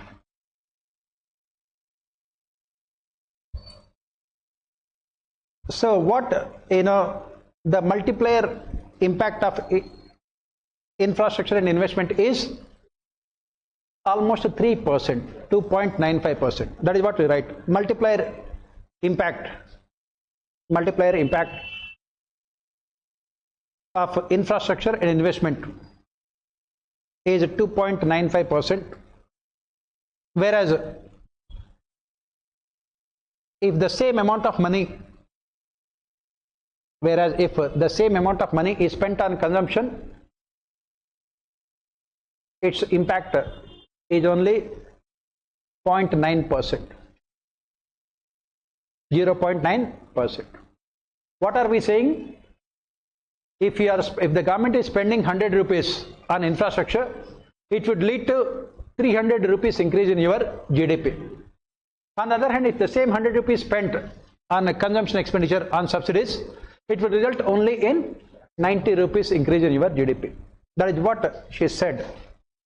Right? And that is the reason why she said that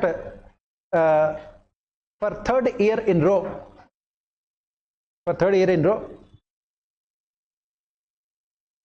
capital expenditure will go up by 33%. The capital expenditure will go up by 33%. to 10 lakh crores. To 10 lakh crores, which would be 3.3% of GDP. Which would be 3.3% of GDP. Which would be 3.3% of GDP. Right? It is almost 3 times the amount of money the government spent in 2019-20. 3 times. And then the government would be providing interest-free loans. It would be providing interest-free loans to state governments. Interest-free loans to state governments to the tune of 1.3 lakh crores. To the tune of 1.3 lakh crores in this financial year. 1.3 lakh crores. The government would be providing interest-free loans to the state governments. It will be for a period of 50 years. It is almost giving money free of cost to the state governments for a period of 50 years. Next, these loans for a period of 50 years. Next, 2.4 lakh crores is given to railways. 2.4 lakh crores is given to railways, which is more than 9 times amount of money, which is more than 9 times amount of money that the government had spent in 2013-14.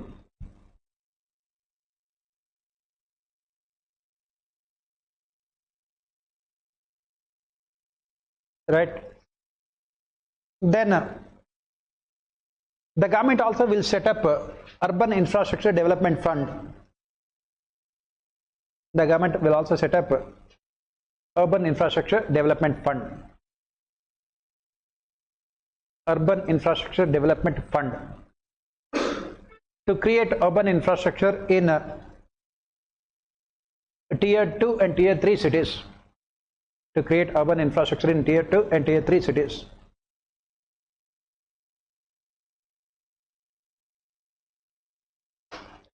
Then the next one is unleashing the potential. The fourth one. We are talking about Saptarshi. The fourth Rishi is unleashing the potential. Unleashing the potential. The objective is to improve ease of doing business index. Improve ease of doing business index. Ease of doing business index. And the government has reduced 39,000 compliances. 39,000 compliances. The government has reduced 39,000 compliances and 3,400 legal provisions. 3,400 legal provisions have been decriminalized. Have been decriminalized. These are all the things you have to write as part of governance reforms also, which the government has implemented. The government also has introduced Jan Vishwas Bill. As part of this, the government has introduced Jan Vishwas Bill to amend 42 central acts. 42 central legislations, acts. Next, the government also is establishing centers of excellence. The government will be establishing centers of excellence for artificial intelligence. For artificial intelligence. Then there will be Entity DigiLocker. Entity DigiLocker. ENTITY. Entity DigiLocker for MSMEs. For MSMEs, large businesses and charitable trusts. for MSME, small businesses and charitable trusts. You must have DigiLocker in your smartphones also, except that you don't have any documents to put in. You know, what will you put in? Your useless Aadhaar card, and you don't have any PAN card, right? And driving license, right? Next, green growth. The next thing she was talking about is green growth.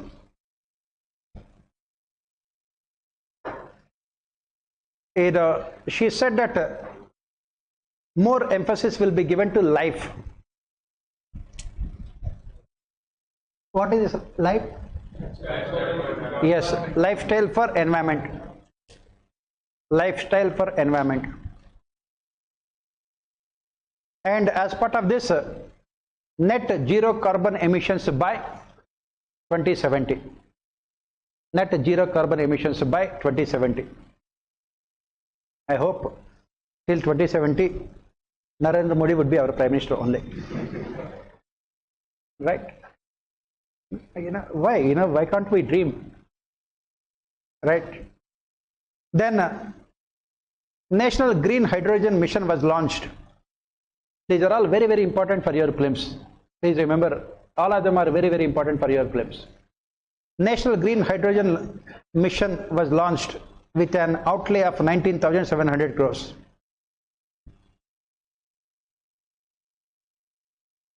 $19,700 crores.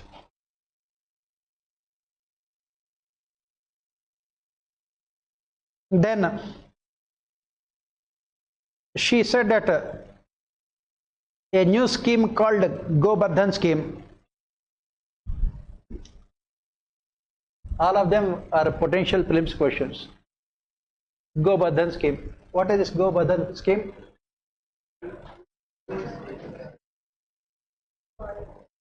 Pardon? Right. Don't worry, I will tell you. Okay. Go. Yeah. Galvanizing. It is galvanizing. GOBAR.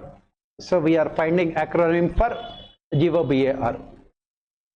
Galvanizing organic bioagro resources. Galvanizing organic bioagro resources done. Gobar done. Right? That is what. It will include, this scheme will include 200 compressed biogas plants. 200 compressed biogas plants. 200 compressed biogas plants. 75 plants in urban areas. And 300 community plants. Combined together, 500. 300 community cluster based plants. Community cluster based plants. Right? Then youth power. 200 community cluster based plants at a total investment of 10,000 crores. Total investment is 10,000 crores. Right. Then the sixth Rishi, youth power. Youth power. So as part of this, Pradhan Mantri Kaushal Vikas Yojana 4.0 will be launched. Pradhan Mantri Kaushal Vikas Yojana 4.0. Rajnikant has to act fast. He had only 2.0 robo. The government has launched 4.0. Right? Then this 4.0 will be focusing on coding, artificial intelligence, robotics, 3D printing, so on and so forth.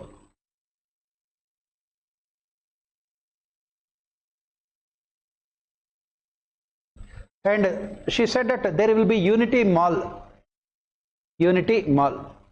As part of this, there will be Unity Mall. Unity Mall, MALL. Right. So you have in-orbit malls and like this, there will be Unity Mall in all the state capitals. In all state capitals, to promote ODOPs.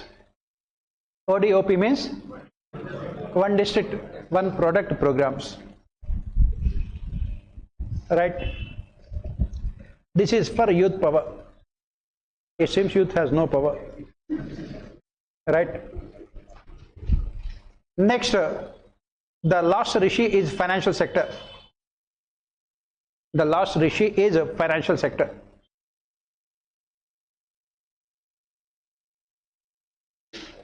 And as part of this, revamped credit guarantee scheme for MSMEs will be implemented. Revamped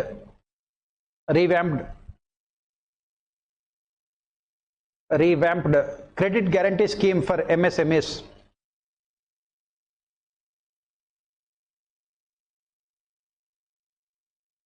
Will be implemented. Already MSMEs have been given 2 lakh crores. They have been given 2 lakh crores collateral free guaranteed credit. Collateral free guaranteed credit. Collateral free guaranteed credit means you can take loans without any collaterals. The rate of interest also will be reduced by 1%. The rate of interest also will be reduced by 1%.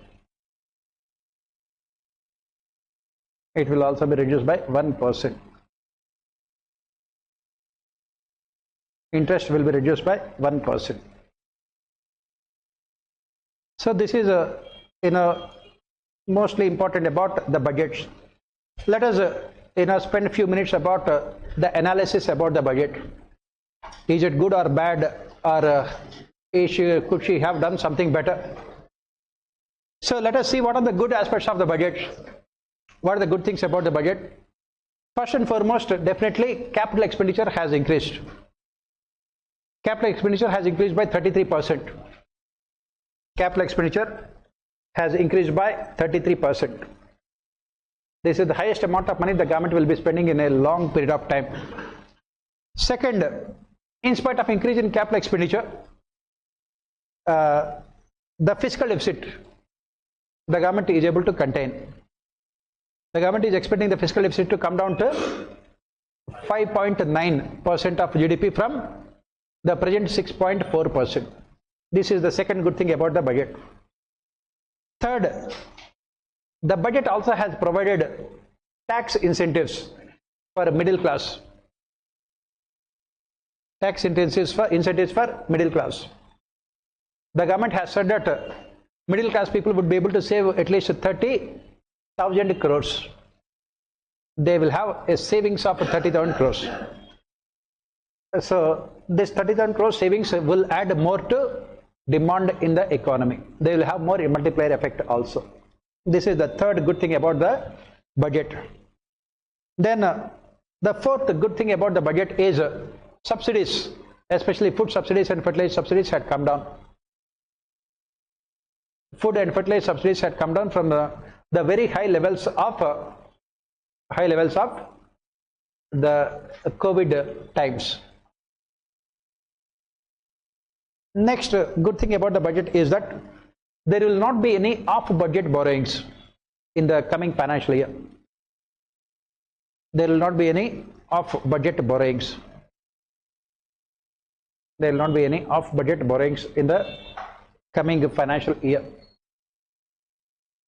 Next, another good thing about the budget is the budget has placed special emphasis on infrastructure. It has placed special emphasis on infrastructure. Special emphasis on infrastructure. It has placed special emphasis on infrastructure. This is another good thing about the budget, right? This is all we can say good about the budget. Next good thing about the budget is that finance minister resisted the temptations of a populistic budget. She resisted the temptations of a populistic budget,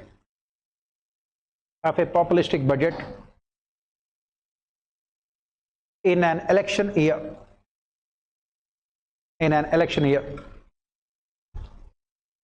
Next good thing about the budget is inflation is also expected to be under control in the coming financial year. Inflation is also expected to be under control. Next good thing is state governments also have been given 1.3 lakh crores for their capital expenditure. State governments are also given 1.3 lakh crores for their capital expenditure. And next thing is the focus is on skill development. The focus is on skill development to improve employment.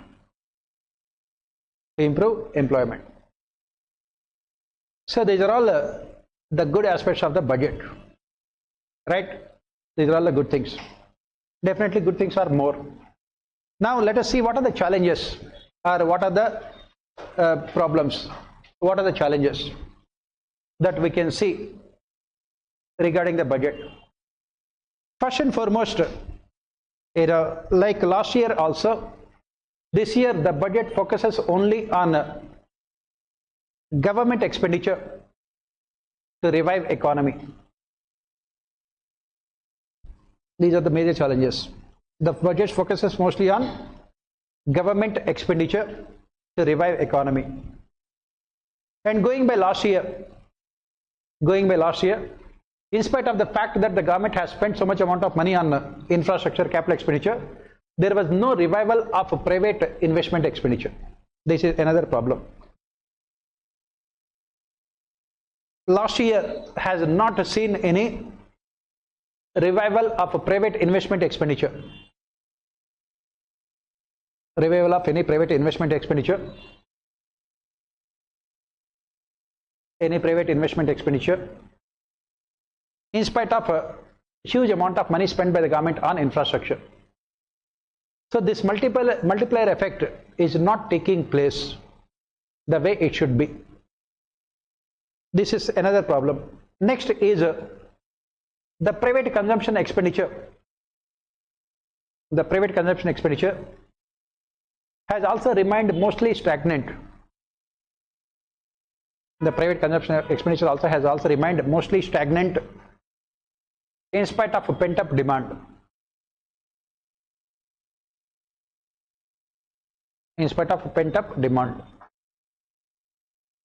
Private consumption expenditure also has mostly remained stagnant. Next, what we are saying is that normally, when the government's capital expenditure goes up, that is what John Maynard Keynes has said. Any increase in the expenditure of the government will have multiplier effect on the economy. This government expenditure will create infrastructure. It will increase, it will put more money into the hands of people, and it will result in more demand for goods and services, which will result in what is called virtuous cycle, wherein there will be private increase investment, employment, income, demand, revival. But in India, we have not seen those things. Even though last year the government was spending 7.5 lakh crores of rupees on capital expenditure, we have not seen that 7.5 lakh crores impacting the investment decisions of private sector at the ground level. Private sector is still not investing. At some point of time, our finance minister got frustrated with the private sector, and she called them anti-national because they were not investing in the economy. That's the reason why she called them anti-national. Right? She said that I have given you so much. In 2019, the government had completely, drastically reduced corporate taxes, and the government had lost almost 1.6 lakh crores of rupees of revenues. but the private sector did not invest that money. Similarly, when the government is spending so much amount of money on infrastructure, there was no corresponding investment by the private sector. This is the major issue.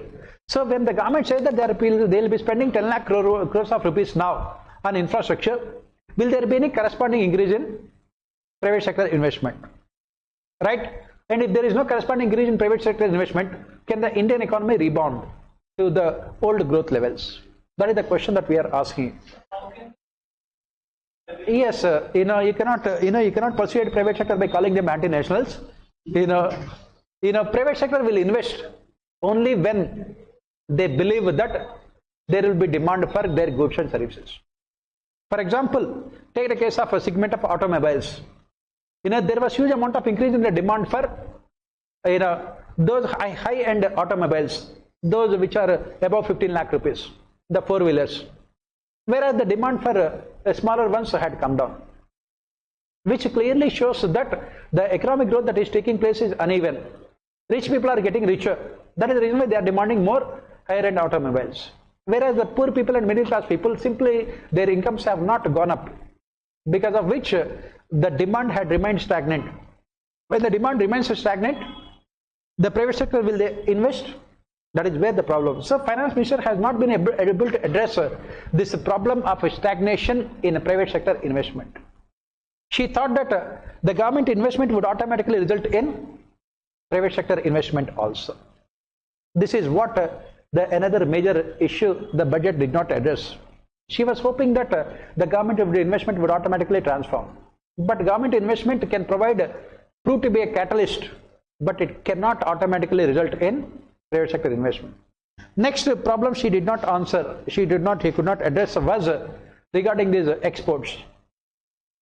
Because still, the government is charging huge amount of rates, tax rates, on these customs and excise duties. So exports, increase in the exports will still be a problematic, unless the government comes out with a much favorable tax policy. Right? This is another issue that she could not address. And mostly, please remember, our exports are only mostly service exports, service sector, IT exports. And obviously the demand, you can see at the global level, IT sector is witnessing meltdown. Google, Microsoft and everyone else. Automatically our exports also will come down.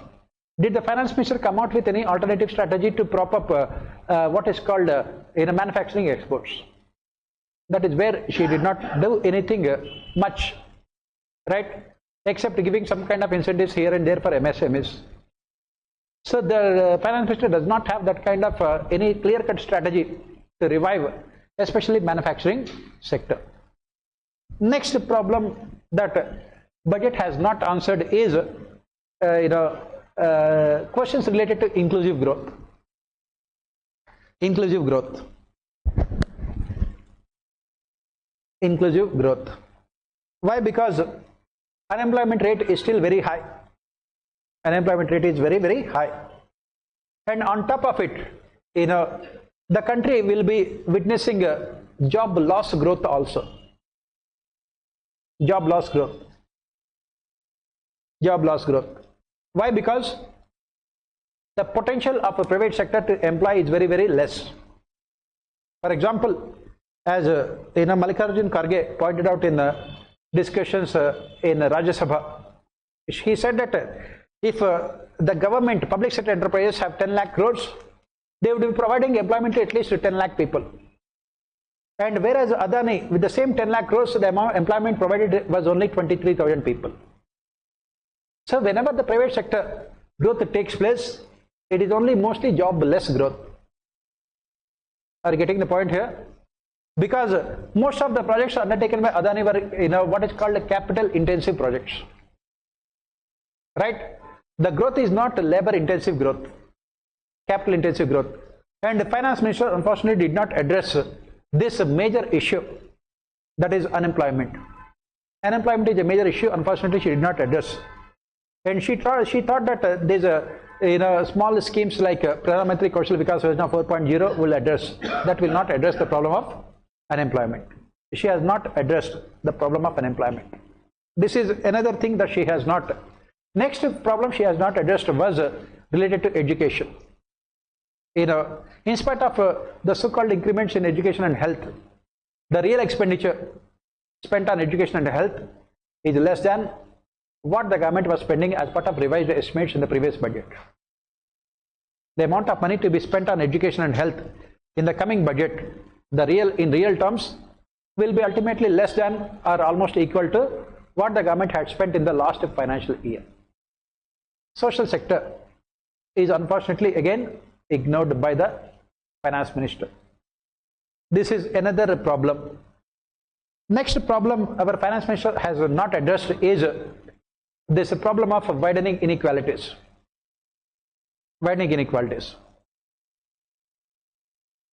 Problem of widening inequalities. As we have discussed with the challenges of economic survey, these people have lost 2-3 years of education. How to recover those things? She has not addressed. She has not addressed this problem of the loss of these social indices due to corona for those 2-3 years. One is education, second one is employment. She has not addressed. Right? She has not addressed these problems. Next thing, she did not give emphasis to is obviously this sustainable development. She spoke about green growth, but the government does not have any what is called specific policy objectives. You cannot say that by 2070 we will have a net zero carbon emissions. But it's too long, because climate will not wait till such a long period of time. It will not wait. Right? This is another problem they have not addressed. And of course, another problem it has ignored is, of course, this woman. Budget has so many things for a woman, but still, there is no concrete, program or scheme wherein the government would be able to ensure active participation of women. India is almost stagnated when it comes to participation of women in labor force. It is around 27-28% only. Right? Another problem is, as I said, is the tax revenue GDP ratio. Tax GDP ratio in the last 10 years has remained stagnant. Tax GDP ratio has remained stagnant. It is hovering around only 18%. It is hovering around only 18%. And if you look at overall revenues of the government, tax revenues of the government are much higher compared to non-tax revenues. This is also can be problematic, because the tax revenues are always subjected to increase in or decrease in GDP, fluctuations in GDP. But the non-tax revenues of the government are not very high. And this is where we talk about disinvestment. The government has not been able to realize most of the targets it had set for itself in disinvestment. It has not been able to. That is the reason why in this year's budget, Finance Minister did not speak much about disinvestment also. Disinvestment. This is another major issue related to budget. And of course, these opposition parties, they are talking about reduced allocation for NREGA. That may not be a problematic thing, because NREGA is a demand-driven program. Demand-driven program. The government has said that we are giving 60,000 crores. If there is more demand, we will give more money also. So that may not be as problematic as opposition parties are trying to put it. This is another major challenge. Maybe the finance minister has ignored. Next problem, the elephant in the room, is the public debt as proportion of GDP. Public debt as proportion of GDP. It is now 89.9%. Total debt, 89.9%. Economic services. I am talking about the center and states combined together. 89.9%. Right? You can see that in economic survey. Let me tell you where it is there. Just a minute.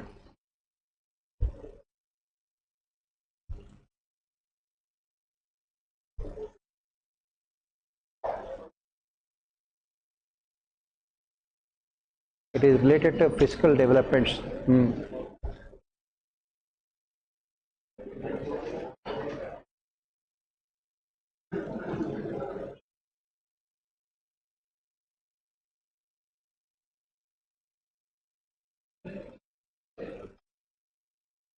Actual central government debt is 59%, and combined together central and states. I am talking about combined together central and states. Every state government is borrowing more than Pakistan. Right? So actual debt of the central government is only 59%, but central and states combined together, that is what we say. It is 89.9%. And 15th Finance Commission and FRBM, both of them have said that it should be reduced to 60% of our GDP. This is another problem, right? And of course, in this year, the government will be borrowing 16 lakh crores. In the current financial year, government will be borrowing 16 lakh crores, out of which 9 lakh crores will go on to only servicing the previous debt. This is another problem. The government's management of finances. Another major issue that our finance minister does not want to look into is this its debt situation. When you are borrowing 16 lakh crores, out of which 9 lakh crores only will go into the servicing of the old debt, right? And as we discussed, previous year's economic survey has said that it talks about golden rule of borrowing. You have to borrow only to finance capital expenditure. Right now, the government is following silver rule of borrowing. You are borrowing only to repay the interest on previous debt. This is another problem, right? And a major issue our finance minister has conveniently sidestepped. And what is the argument of our finance minister here? She said that after Corona, this is the same situation for most of the countries. In India, it is only 90%. In most of the countries, it is almost 150% also. She said that compared to the rest of the world, India is doing slightly better.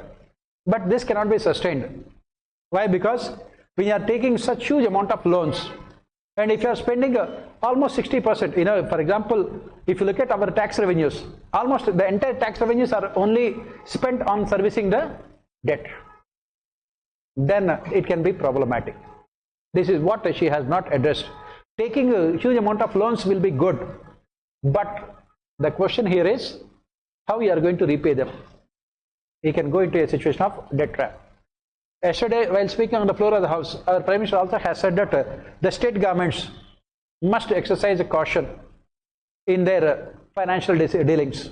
He said that most of the state governments are borrowing as if there is no tomorrow and using that money to provide subsidies to the people. And what about the central government?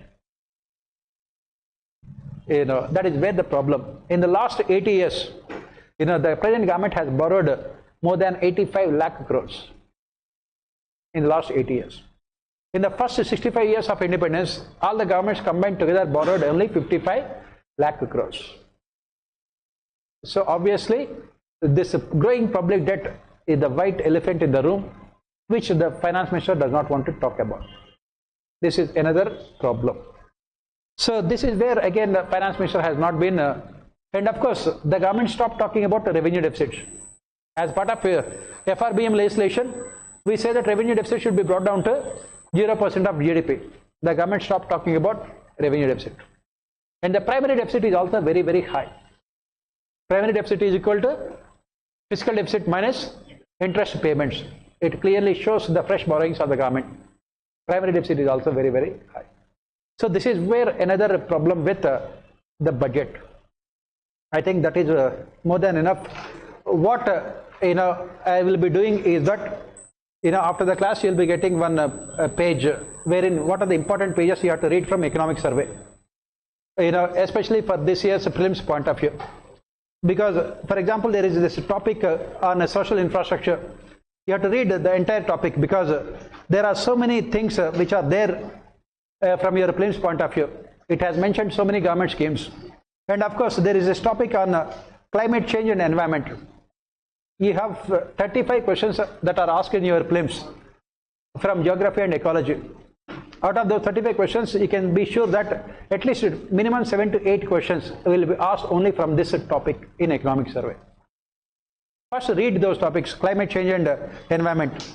It spoke about so many of the schemes that the government is implementing, right? And all of them will be asked as questions in your prelims paper. Pages 216 to, I think it went on to till 245. Very important, yes. So the state budget, sir, offer it is important that those state budgets has to be in line with the union budget. Not required. Not required. State budgets can move in a south direction. A central budget can have no direction. Right? No problem. So what I am doing is that I will be giving you those important pages to be read from economic survey, and there are so many boxes in economic survey.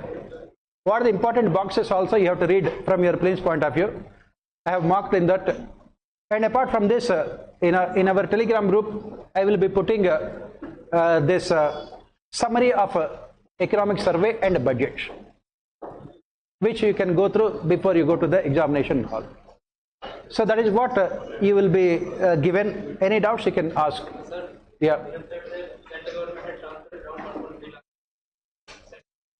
States. Without any investment. Yeah. Revenue spending, Only on capital expenditure. The states have to spend that 1.3 lakh crores only on capital expenditure. So what's the benefit of center? Center, it will benefit the country. It is not neither state or center. If the states spend that money on capital expenditure, then infrastructure is created. If people start using infrastructure, they'll be paying taxes. It will increase the revenues of center. Right? So that is what it is. Any kind of doubts you can ask me, or any other doubts you can always post them in our Telegram group. Right? I will be putting the synopsis of economic survey and budget. Right? Yeah. Just a minute. Let him ask question.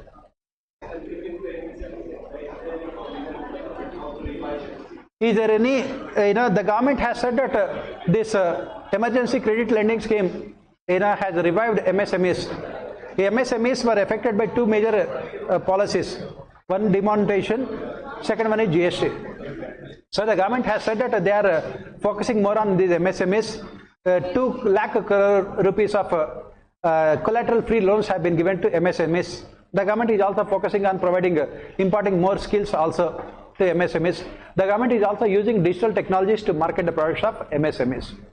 These are all the things that the government has said they are doing. But still, revival of MSME sector is not as what it should be because of the global conditions also. Because as I said, the volume of global trade comes down automatically. Your MSMEs are also affected because most of them are exporting their products to other countries around the world. This is where it is problematic. Production linked incentive scheme. Initially, this PLI scheme was started only for electronics sector. From there, it was extended to automobiles and almost every other sector, including tourism sector also, including mobile phones, technologies, and what the government is saying is that when they introduced the PLI scheme, it has definitely helped all these sectors. It has definitely helped all these sectors. And in the economic survey, they had given all the statistics related to how PLI scheme has helped all these sectors specifically, from automobile sectors to electronic sector to then mobiles to all other sectors. They had given economic survey, right? So that is it. Anything you can ask, otherwise we can disperse. Right? Okay. Best of luck. Right.